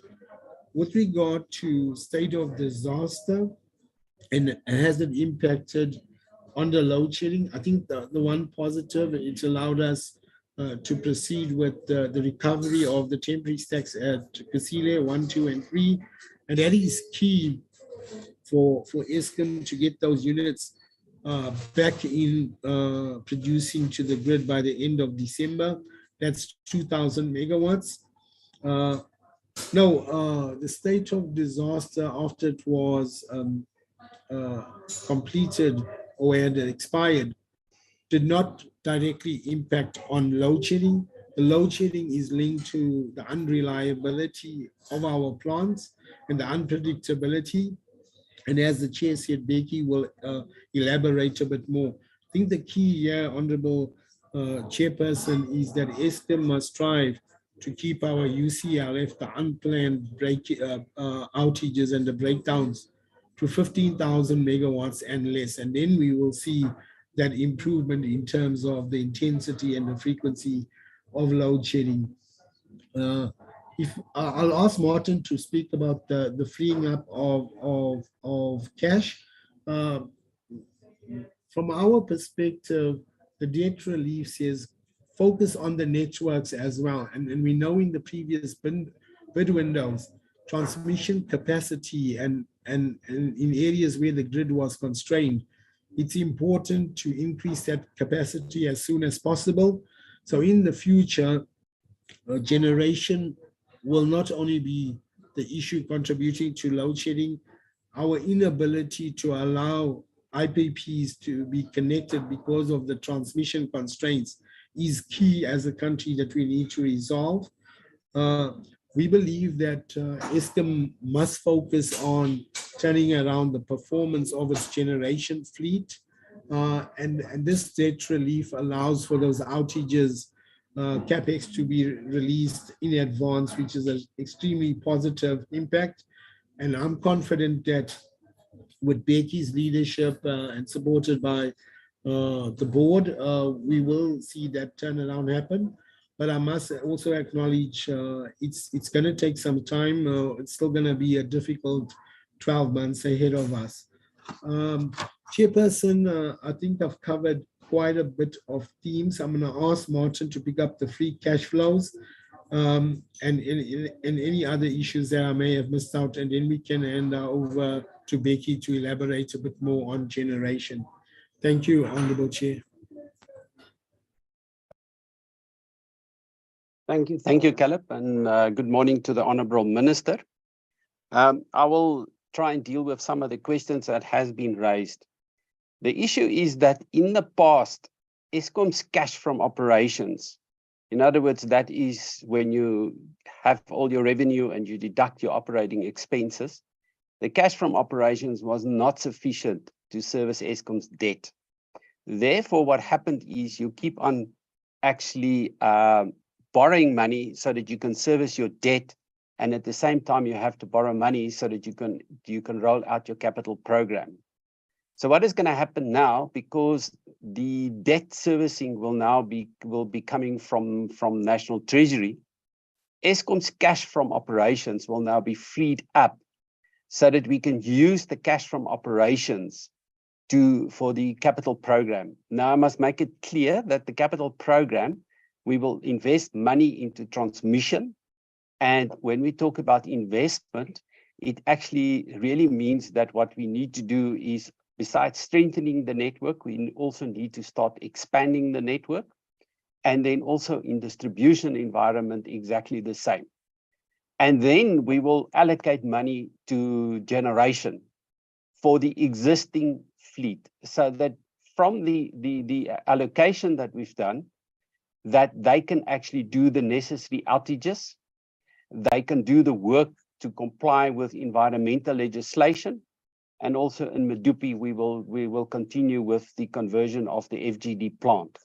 So that will then allow us to do all the capital program. And the way that we see it is, first of all, for this financial year that we are in, FY24, there will be around between 35 to 40 billion available for CapEx, which is a good number.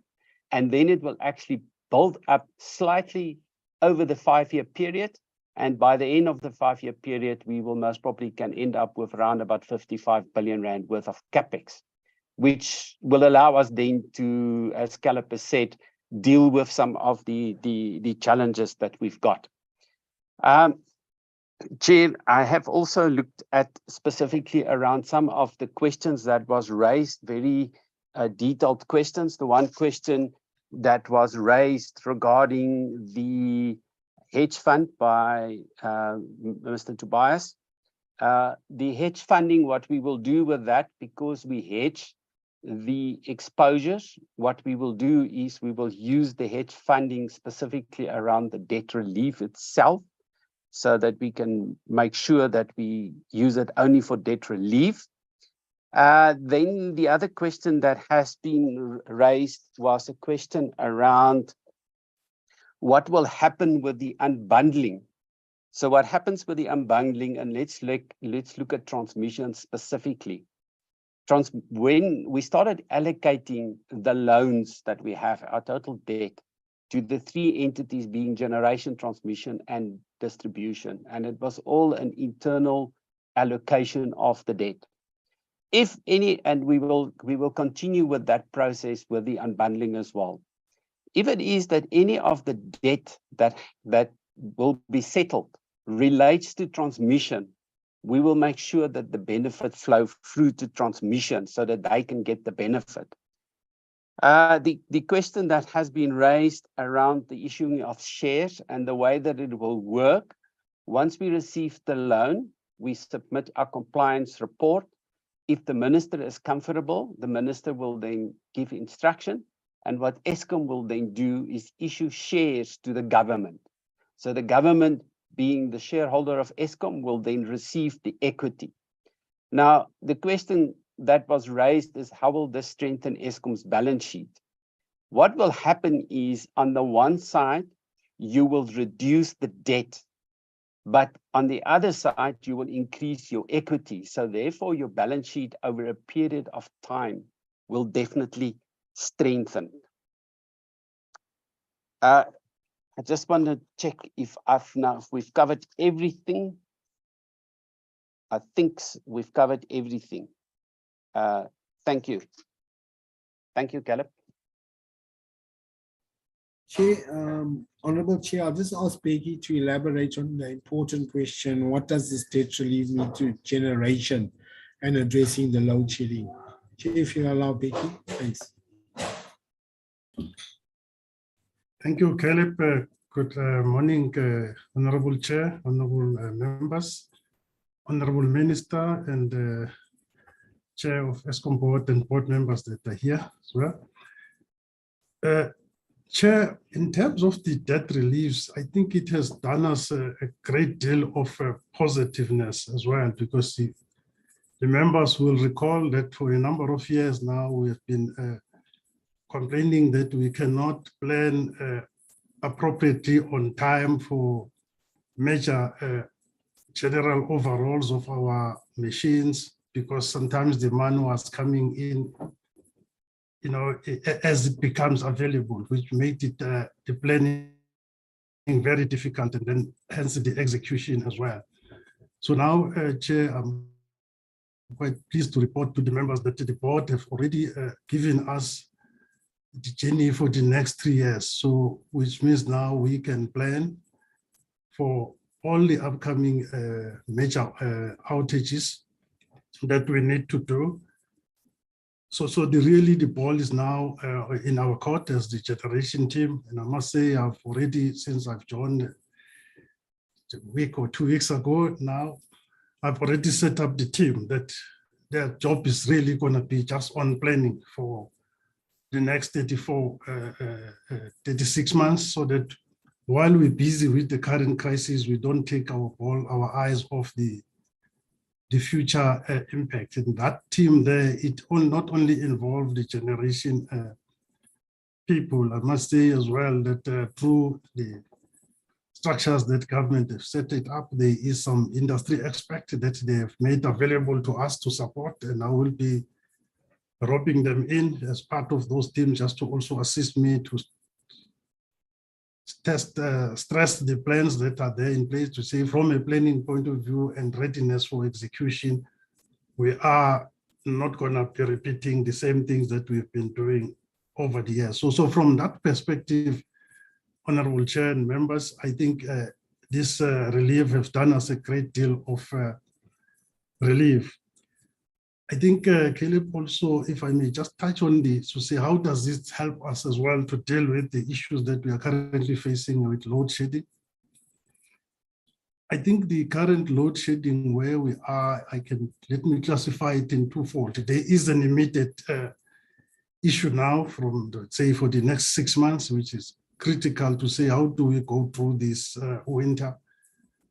I must just indicate to the members, Caleb did touch on it to say we are having 3 units at Kusile that are down, and then also plus the Kuberg unit. So that put us in a extreme backlog, back foot as we're starting. That is 3,000 megawatts that is currently off the grid that we need to try and balance it. So it's going to be a very tough 6 months for us. So we are working around the clock to get our teams focused on what we need to do. Some of the teams from head office, we are deploying them to the stations just to provide that additional support to the stations as well, that the current breakdowns, should they happen, we recover as soon as possible.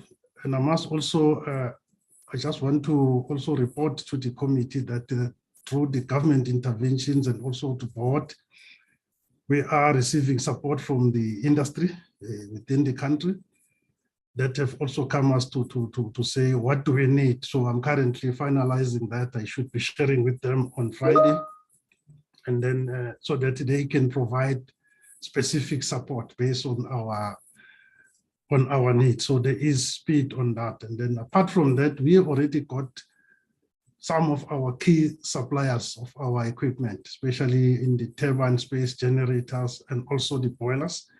Those are already with us. I'm having a session with all of them next week, because I'm also saying to them, they cannot be sitting on the sidelines when the division or the country is burning. So I must say they are already on board. They've deployed some of their staffs within the sites.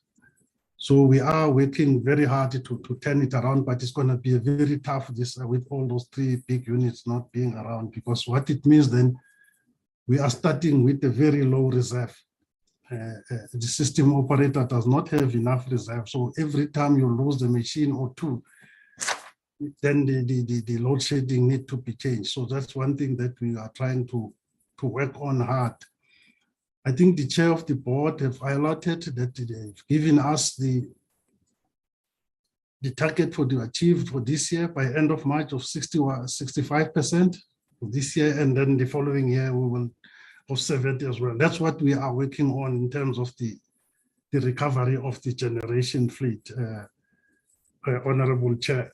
I think the focus really for us, and I've already dealt with the team to say our focus is focusing on recovering this current fleet as well. And I must say, thank the chair of the board and the board technical committee. They've given us, I must say, all the support that we have asked for. We have been given that. So everything is really now, and also from the government, everything is now on our court to really make sure that we minimize the impact of the load shedding in the next 6 months, and then execute the recovery plan as committed, Chair.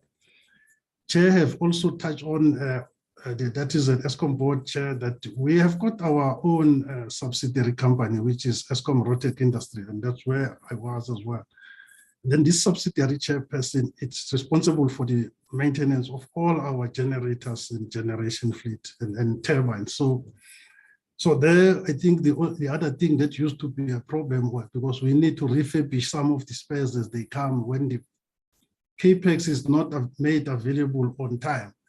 Then it was also putting that subsidiary under pressure. Now, with all this has been given now, it gives them now opportunity as well to refurbish the spares, especially the major components that are for turbines and generators on time now. So that debt relief has actually assisted us greatly there as well. So there is a team now that is from the group generation that is now working with the Eskom Rotec Industries team to make sure that the planning and the execution of the current outages that are on the go, but mostly the planning, because they are more focused on the long-term outages. So this debt relief is really assisting them as well, so that they are not under pressure. They can rotate the equipment as they come as well.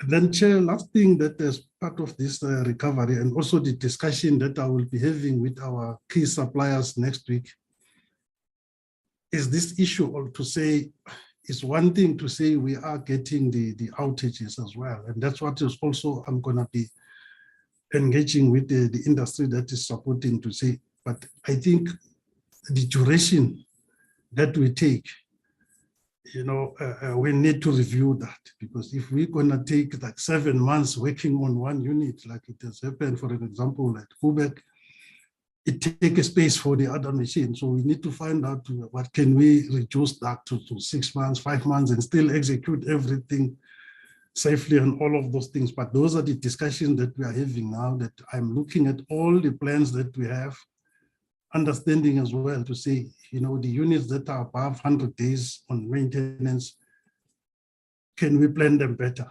Can we execute the same scope much quicker as well? Because that also improves it, although it's part of the plan, but if it becomes too long. So that is the challenge that I put to the team.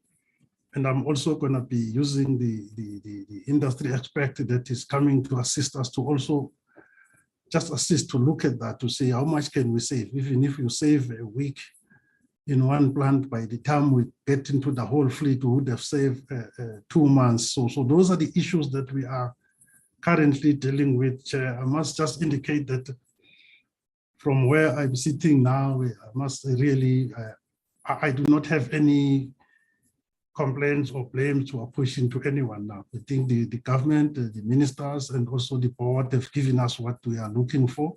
So now it's for us really to take ownership and execute. And that's what I'm imploring to the teams.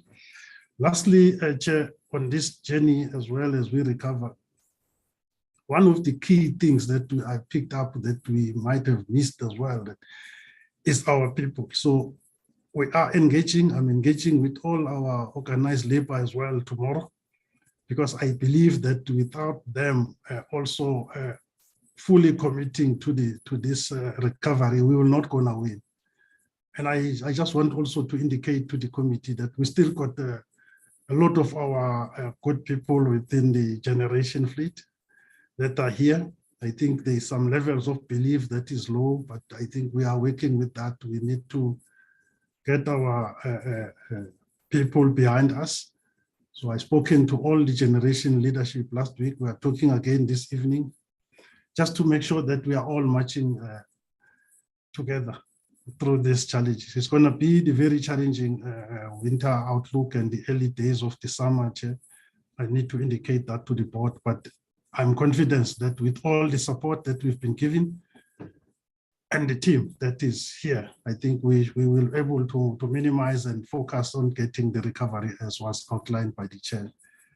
Yeah, Caleb, I think I will, I think in terms of the resources that we are needing, I think we've got that one as well. I will be outlining to the board's technical committee, where are the gaps and how are we intending to close utilizing also firstly the crowdsourcing, what we call crowdsourcing. That was the call by our Minister of DPE to the people out there to avail themselves to support us. Now I think the uptake has been low. What I've done is, as of this week, I've now appointed a specific general manager to deal with that, who understand the operations of generations, and they gave me feedback yesterday that the numbers now they have increased substantially. There's almost like 200 that we will be bringing in from that team there, just to report to say, yeah, we are working on all the initiatives that and the support that has been given to us. Yeah, thank you. Thank you, Chair. Chair, if Honorable Chairperson, just wanted to touch on the microgrids that our board chair has referred to. Munda Bala, please. Then we're done. Yes. No, thanks, Caleb. Good morning, Honorable Minister, and good morning to the members and to the people on the call. Just briefly on microgrids. So Eskom has embarked on this on the deployment of this microgrid technology. The chair of the Eskom board refers to it as a power station in a box. So effectively, what it is a technology that is based on solar panels with batteries and inverters.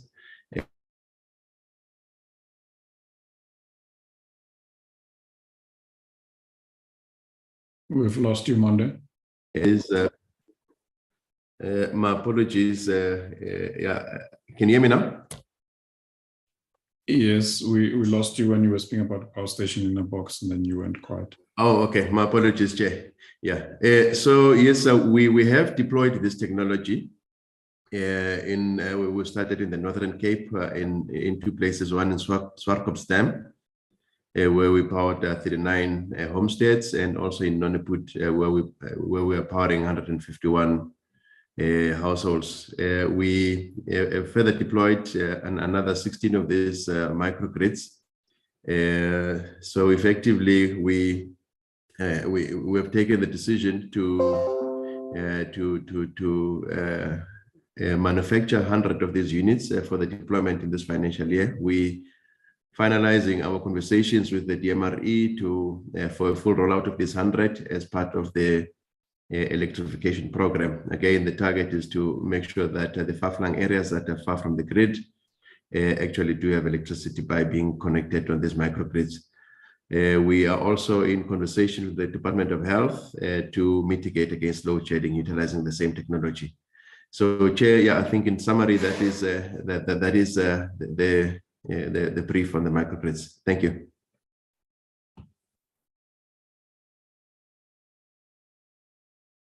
Caleb, are you done?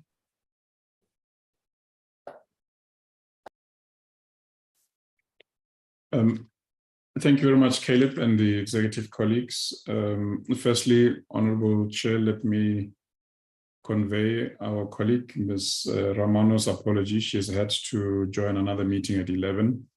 So she requested me to please tender the apology to yourself and the committee that she has had to leave slightly early. Secondly, just to say that often when we are invited to the different committees of Parliament, we tend to prepare according to the invitation, which we take as the brief.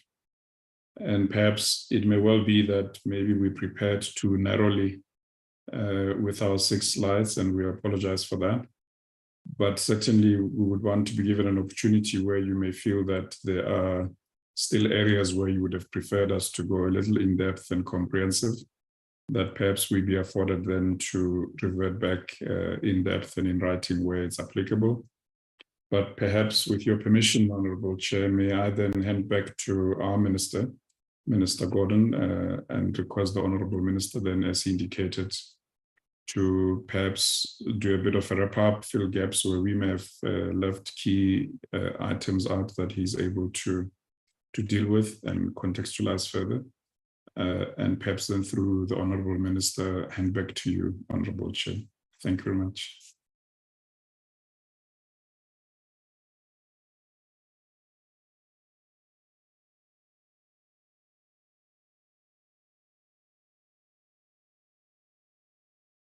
Minister, are you there? Yes, I was waiting for you to induct me. Thank you, Chair. Thank you very much. I'll just go through some of the issues that have been raised. Many of them have been answered by our Eskom colleagues. So, Honorable Memezi, you've asked about, and you make an important point that we must learn from the history of so-called bailouts, but we must also learn, if I may submit, from the history of state capture and the kind of impact that it has on institutions like Eskom, Transnet, and others as well. I think the question that you and many other honorable members have asked is what happens if the conditions are not honored. And remember, the conditions are set by the National Treasury. And I think that has been answered, that the loan won't be converted to equity. And there obviously will be implications for Eskom in terms of meeting the requirements of the loan itself. Honorable Mlenzana asks a question, how will freeing up cash in Eskom assist? And I think we've had answers from Mr. Nomalo and others as well. and Mr. Bass that it actually enables Eskom to focus on and spend more on maintenance in particular. And you make a valid point that Eskom is too big to fail. And the state takes responsibility in the sense that the state is 100% owner, if you like, of Eskom, and has to find ways of rolling back some of the financial and operational impacts that the past history has had on institutions like Eskom itself. We will, from the department side, also do our bit to ensure that the Eskom accounting authority makes the necessary efforts to comply with the conditions. And where there are difficulties, we will engage with the National Treasury in that particular regard as well. On the question of exemption, Mr. Kasim addressed that question, but I think it was a simple point at the end of the day, where we didn't get, in the period 2018-19 in particular, sufficient clarity from the Accountant General and others, including the auditors of institutions like Eskom, on how do you deal with irregular expenditure incurred during the previous 5 or 6 years. And can they all be accumulated and reflected in 1 year? Or can there be a different form in which the treatment takes place? It has nothing to do with respect in terms of transparency, but there is a technical issue, as Mr. Kasim tried to explain, in terms of where the backlog of irregular expenditure is dealt with, whether in the annual report or in the financials themselves. And hopefully we'll get clarity on that in the coming weeks. Mr. Sarapin asks a question about improved financial and operational performance as a result of the various contributions from government and the fiscus to Eskom itself. On the financial side, it enabled Eskom in the previous years, where 20-odd billion rands a year was committed by the previous Minister of Finance, to remain a going concern, which is a critical audit issue as we go forward. On the operational side, it's been a roller coaster. And as Mr. Nawaro explained, we're losing Coburg and having it off for an extended period of time because of refurbishments and extension of its lifespan to 20 years by another 20 years, and losing Kusile through the accident that took place there, and delays in bringing on additional units in Kusile and Medupi, and the Medupi fire, which hasn't been mentioned. All of that contributed to a very narrow reserve margin, but also very high UCLF, way beyond 15,000 at different stages, which then leads to load shedding. But if we bring some of these factors under control in the coming period, we should see a better performance sooner rather than later from the existing plant. But I repeat the point I made earlier on, that we still need to, as a country, find ways, including gas, for example, to add megawatts into our energy system so that we have the energy security that the country actually requires, both at a citizen level, but also at a business level as well. And then, Honorable Nhlangweni, how will this loan help? I think that question was addressed, and the exemption question as well. Sheikh Imam, what if the conditions are not met? We've addressed that as well. Do we understand the problem in Eskom? I think we do.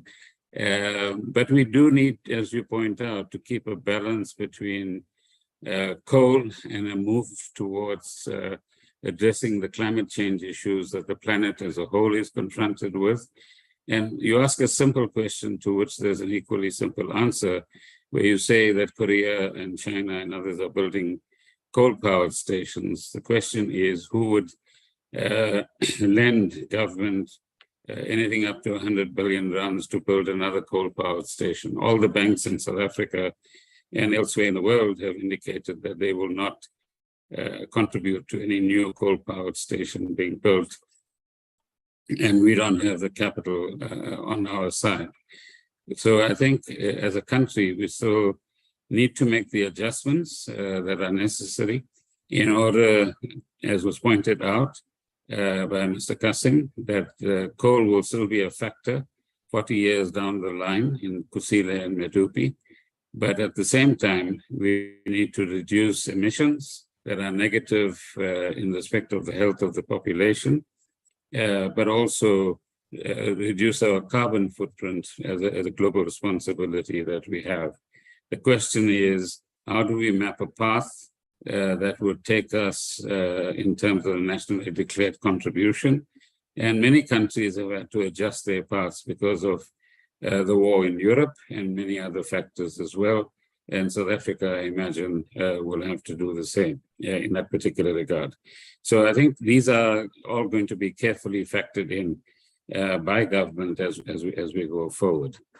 On the question of megawatts from neighboring countries, I think Eskom is in a better position to answer that. So if somebody on the Eskom side could come back and answer what exactly has been acquired in terms of the number of megawatts and from whom, that will be helpful. Honorable Matafa, you also raised the question about the limitation that has been placed in terms of investing in additional generation capacity. And I think another honorable member has raised the same question as well. That's a condition that the Treasury has put in place. So it's something that we will have. I think Honorable Buthelezi has also raised that point. And we will have to keep an eye on that so that if there are changes required, then government as a whole, including the Treasury, will have to review that position as we go forward. But the financial stability on the one hand and the ability to generate what is required on the other hand in terms of megawatts is the key as we go forward. We've addressed the exemption question and the question of equity and its distribution amongst the three unbundled so-called entities has been addressed by Mr. Pace as well. And the importance of relieving the new transmission entity of any debt obligations is also something that Mr. Pace has mentioned as well. Honorable Kaiso, the chair has indicated that they will get back to you on new efforts to limit and eliminate corruption. But I think we must be upfront with the committee and the public that corruption is still a factor, both at a power station level and at a corporate level as well. And there are people in management who need to be checked out in terms of dubious activities that they engage in. And I will be engaging with the board and the management in that particular regard as well, because corruption has not ended. And it is having a negative impact on the way in which money is ultimately spent, particularly in respect of procurement, both at a power station level, but also at a corporate level as well. You also make an important point, Honorable Kaiso, about the ratings agencies. Of course, Eskom is at a sub-investment grade at the moment. But over the next few years, our ambition has to be that we make it an investable entity. And that path has to be something that we work on and is being worked on as we go forward. And you're also right that Eskom is in the current period engaged with unions on the issue of the wage negotiations, and that's best left to that particular forum. Honorable Chair, you make an important point in terms of the country's fiscal deficit and the socioeconomic commitments that the country as a whole has to our population. And that has to be constantly on the minds of Eskom colleagues and our own minds as well, in terms of the measure of support that is actually granted and the impact that it has not only on the deficit, but on the debt picture of the country as a whole. And I suppose what Eskom is promising South Africans, which we will be monitoring carefully as well, is how do we work our way out of the current disastrous load shedding phenomenon and the roller coaster that we find ourselves in as a country. Mr. Ngumalo says he's got a plan, and we appreciate the kind of engagements he's having, but we will engage with the necessary people in Eskom to understand better as well. But I think what we all want is not only for the 18-month to 2-year plan to be executed, but the crisis committee as a whole working in unison, on the one hand to improve Eskom performance, on the other hand to increase the number of megawatts added to the system as quickly as possible, and other measures that are part of the crisis plan that the president announced last year. And that synchronization is quite critical as we go forward. And I've addressed your question about generation and transmission. But I think that is something, as I said, that once we get out of the current quagmire, we will look at further. So there's just the issue of megawatts from our neighboring countries, and we'll converse with the board and the management on any other issue that they need to revert to you on. Thank you very much, Chairperson. Thank you, Minister. I also have another commitment. So after I hear the Eskom reply, with your consent, I would like to sign off. Thank you very much. Okay. Thank you, Minister. There's one question I thought I have for you, but are we getting any megawatts from this after liberalization of generation, especially to the private sector at the moment? You alluded to it that the solution is not only with Eskom. Quickly on this one before I let you go.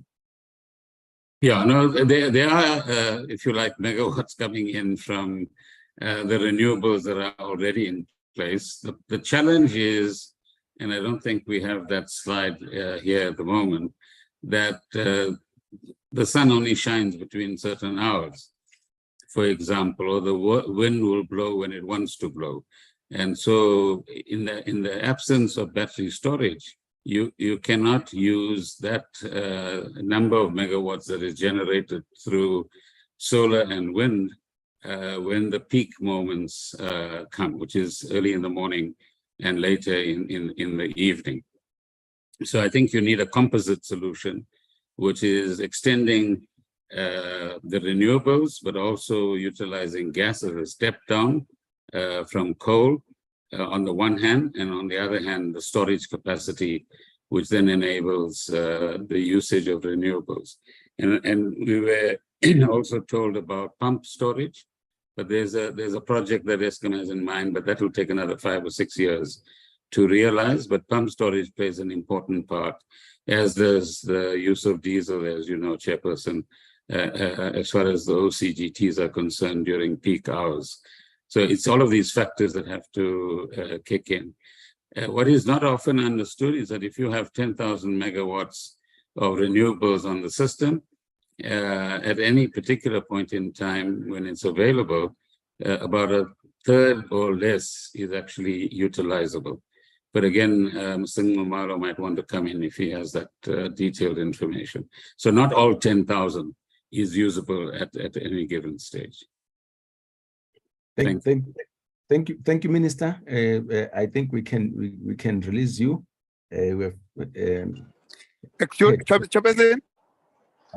Yes, Honorable Lenzana. Excuse me, man, Chairperson. I Mhm. have a comment here from one person from the public. It's going to the minister. Perhaps he quick. can just listen and respond later, or yeah. I will read it as it is, Chair, if you allow me. Quickly, Honorable Lenzana. This reads, from the fourth parliament, government instructed Eskom to keep the lights on at all costs, thereby forcing them to stop maintenance and defer all else, except to stick to that instruction. And there was no promise of what must happen beyond the World Cup. And Parliament and public representatives dismally failed to oversee the government, thereby betraying the South Africans and their duty to hold the executive accountable for unbecoming decision. If he can have a bite now or sometime. Quickly, Minister, your response. I'm sure you can respond to that. Yes, no, thank you. And thank you, Honorable Lenzana, and thanks the member of the public. Okay, that's what this platform is about. During that particular period of 2010 is when state capture began. The country did make some special arrangements, inverted commas, to keep the lights on. But even in the succeeding years or subsequent years, maintenance, as Eskom has explained many times publicly, of the what they call philosophy maintenance, that is substantial maintenance to the plant, did not take place. The plant was run at an extraordinarily high level. And in the current period, we are suffering the consequences of that particular way of actually operating. So yes, the government of the day and those that were responsible within Eskom itself, which is not the current crop of people at the senior management level, are trying to overcome that legacy and doing our best to meet the country's requirements as this national government as a whole in order to overcome that legacy, but also, more importantly, ensure energy security going into the future. That's some of those facts are there for the record, Chairperson. Thank you. Thank you, Minister. I think we can release you. We'll continue engaging with the Eskom team. Thank you very much. Honorable members, I promised you a second bite, which I'll limit to 2 minutes. If you have got anything to follow up or there's a completely different questions. So I'm limiting you to 2 minutes. You know that I then time you. I'll start with Honorable Memezi. Do you have anything? Honorable Memezi? Okay. Honorable Tobias, any follow-up question? Any question? No, Chair, thank you for now. Thank you. Honorable Lenzana, anything from your side? Yes, Chairperson, just one, Chairperson. On the technical comments by the public. Were those timeframes realistic? Is it now closed? Because we want justification. Just on that, Chair. Thanks. Thank you, Honorable Lenzana. Although it's more of the National Treasury issue, because the regulations came from National Treasury, and they're the ones who are giving those timeframes and so on. But if Eskom, no, I get you, Chair. Let's debate, Chair. I get you. Okay. Thank you, Honorable Lenzana. Honorable Sarupen, do you want to come in? Honorable Sarupen, are you there? Okay, I'll come back to Honorable Sarupen, or you raise your hand if you do come back. Honorable Tlangwini, any follow-up or new question? Chair, I think it's just a comment. Chair, you know, I'm very concerned. Yes, we had the conditions, and Eskom have stated us and even taken us into confidence that they won't fail. And I'm glad that this platform is recorded. So if anything do happen in the negative, we can simply take them back to this recording and say, but you have made these promises to the nation, and you must take full account for the failures that is happening within Eskom, if they surprise us, because we have heard this before. So I heard the minister is saying it's not the same crop of people. I don't know how do you refer to individuals to crops, but anyway, with this, I hope, as the chair have also indicated that and made certain, I don't want to say promises, but commitments that they will definitely try to sort out the load shedding issues that is killing many businesses, small businesses per se, within South Africa, and are putting many households into dire distress because everything are getting expensive. If you take the value of bread, for instance, bread is 20 rand, a loaf of bread. It's very expensive to just sustain a normal household. So I do hope that Eskom dare not fail us in all of the money that the state have invested in them. And I think just also to add, the minister, I think we are in 2023. The minister was there when state capture happened. Many political parties have raised issues against the current regime. He was there. He was the Minister of Finance. He have even in his tenure given Eskom also a loan or bailout.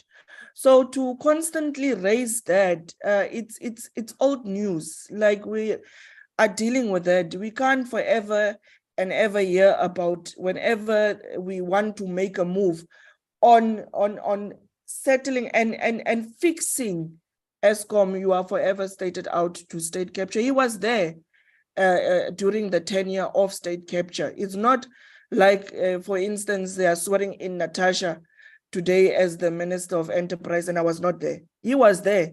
He have even many a times rejected many motions by the opposition parties within Parliament raising the issue of state capture.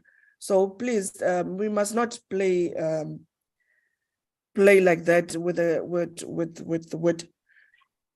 poorest of the poorest emotion in terms of what load shedding is contributing to their livelihoods. Thank you, Chair. Thank you, Honorable Tlanwini. Honorable Sheikh Imam, anything from you?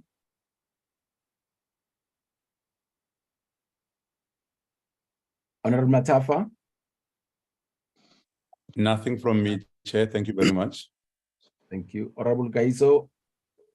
Yeah, thank you, Chair. No, it's not a question, rather.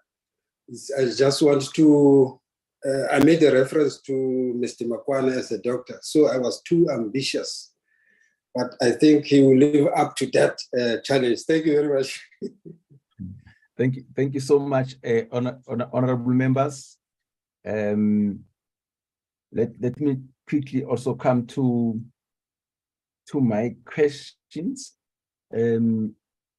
Chairperson and your team, I just want to check. There've also been a question of solar panels as something which is being considered to try and help with the question of load shedding. I just want to check from Eskom, are you worried that that development perhaps may impact negatively on your revenue? Second, Chairperson, the president on the 15th of October 2020 presented the ERRP, Economic Reconstruction and Recovery Plan, right? Amongst other things that he said there, he said we should start doing things differently. We should be transformative and inclusive. That deals with our unfortunate past where the majority of people of this country were excluded from economic activity. So my question is, with all these things that we are doing, because we shouldn't lose sight of that, how transformative have you been, or are you going to be as Eskom in terms of ensuring that the previously disadvantaged people also do benefit from the business of Eskom?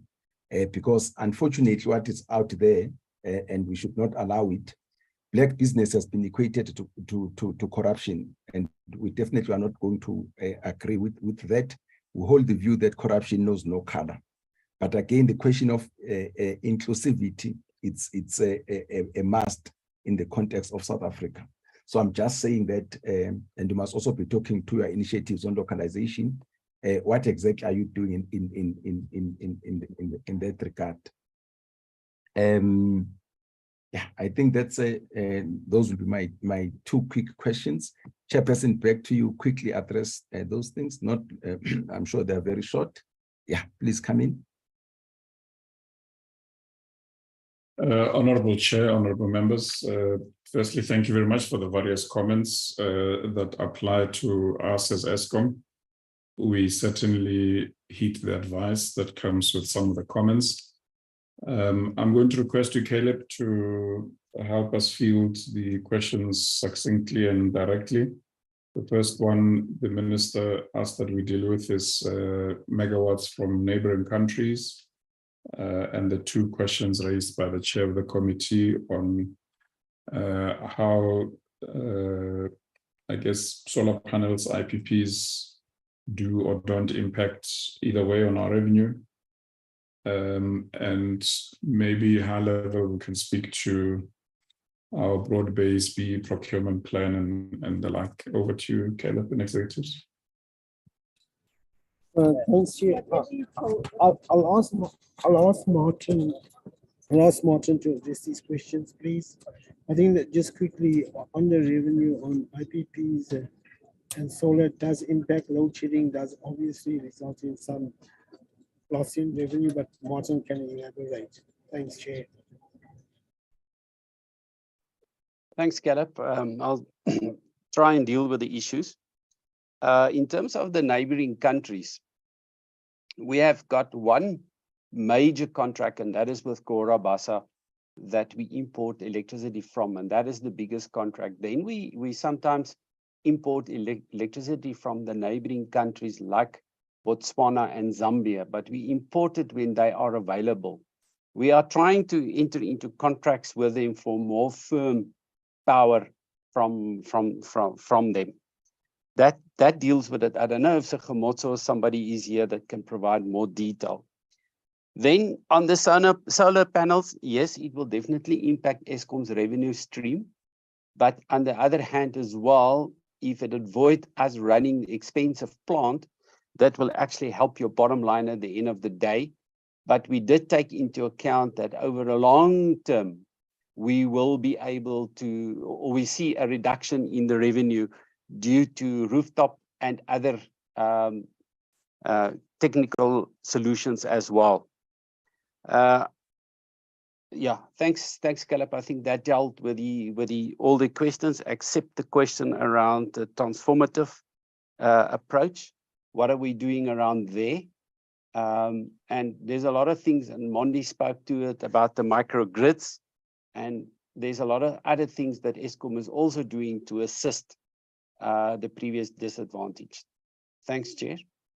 Thanks, Martin. I think, Honorable Chair, with your permission, allow us to come back to the committee with a comprehensive response on our procurement program, our broad-based BEE spend, and also an update on our organizational transformation program, because we don't have, for instance, the procurement officer with us. We also don't have the human resources colleagues with us to respond appropriately. If we may be permitted, rather than give you piecemeal information, if we may be permitted to respond comprehensively in writing. Thank you, sir. Chairperson and the team, let me start by saying we exactly do accept the portion of the board or the request to come back to us with those issues that they didn't address comprehensively. We always encourage that. Secondly, Chairperson, the question of transformation and economic emancipation of the previous citizens people of this country is very paramount. And it's one thing that we would like your board to persist with. It shouldn't be incidental. It should be there. It's something we should be reported on an ongoing basis. And we definitely would like to hear what Eskom is doing, the plans and so on. We always say in this committee that as this committee, year in and year out, we appropriate more than 2.2 trillion rand to government institutions. So amongst other things that we look at is ensuring that there is transformation in the country. It's not an ICT, it's what was imposed to this country by apartheid government. So Chairperson, I really implore you and the board that you stay closer to this one. And I would like to get that report as you have suggested. Having said that, let me wish your board and the executive and the whole Eskom team on behalf of the committee, wish you well. And unfortunately, your productivity and your successes can't be hidden. It's something which is out there. We can all of us evaluate. That's an unfortunate thing that you are having as Eskom. Whether you go into rural Tsala, you go to rural Mahlabathini, people will know whether you are performing or not. So that's an unfortunate part. So that's why we're saying that as Parliament, through this committee, we do want to support, and we have done that before. Hence the question that we should also help us so that when you go back to the people and they say, you're supposed to be building schools this side, but you took money to Eskom, we should be able to say that's what has happened with Eskom. With those words, thank you very much for engagement. And again, you are going to be our customer. We can promise you that we'll again be requesting you to come back so that we assess a progress. Thank you very much. All of the best. Thank you very much, Honorable Chair and honorable members. We certainly take heed of your counsel. We certainly have it as a matter, the whole matter of transmission and broad-based BE. We have it as a front of mind, but I did not want to give incorrect figures, rather to have them sent in writing appropriately. But we also thank you and wish you well in the work that you're doing, the very important work you're doing in this committee on behalf of our people of South Africa. Thank you. Thank you so much, Chairperson. Let's say we are continuing with our meeting. Honorable members, thank you. Let's go to the I'm just checking my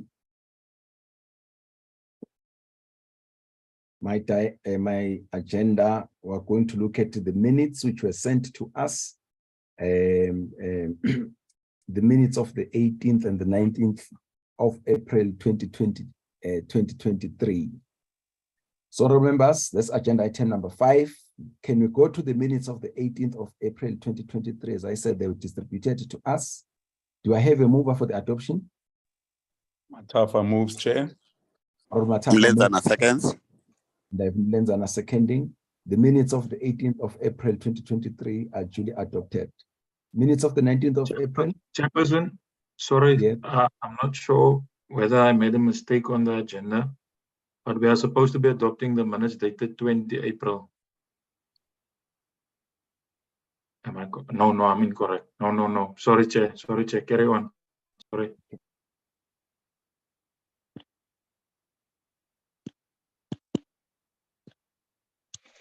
So the minutes of the 18th of April have been adopted. Am I correct, Darren? Yes. Chairperson, yes, you are correct. I was a little bit confused on my side. Correct, Chair. Apologies for that. No problem. Can we go to Monday, the minutes? Darren, it's Monday. Minutes of the 19th of April 2023. Can I have a mover? Kaiso. Honorable Marais, second. Honorable Marais, second. Thank you. The minutes of the 19th of April 2023 are duly adopted.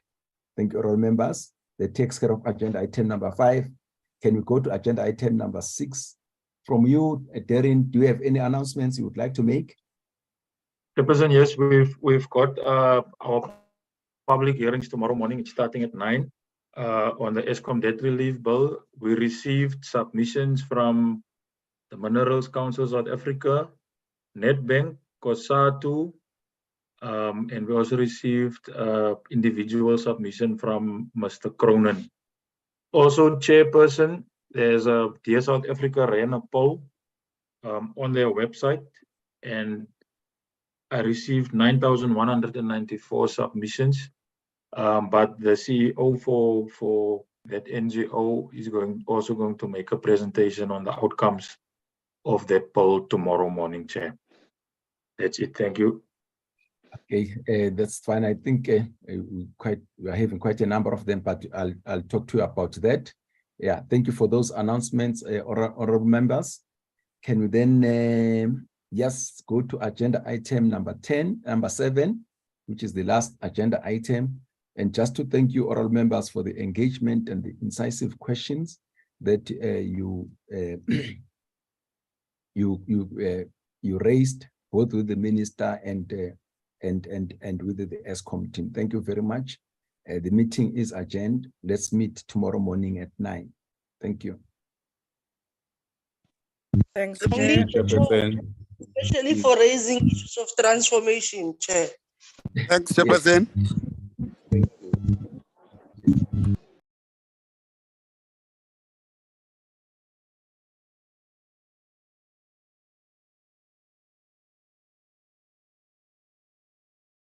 Recording stopped.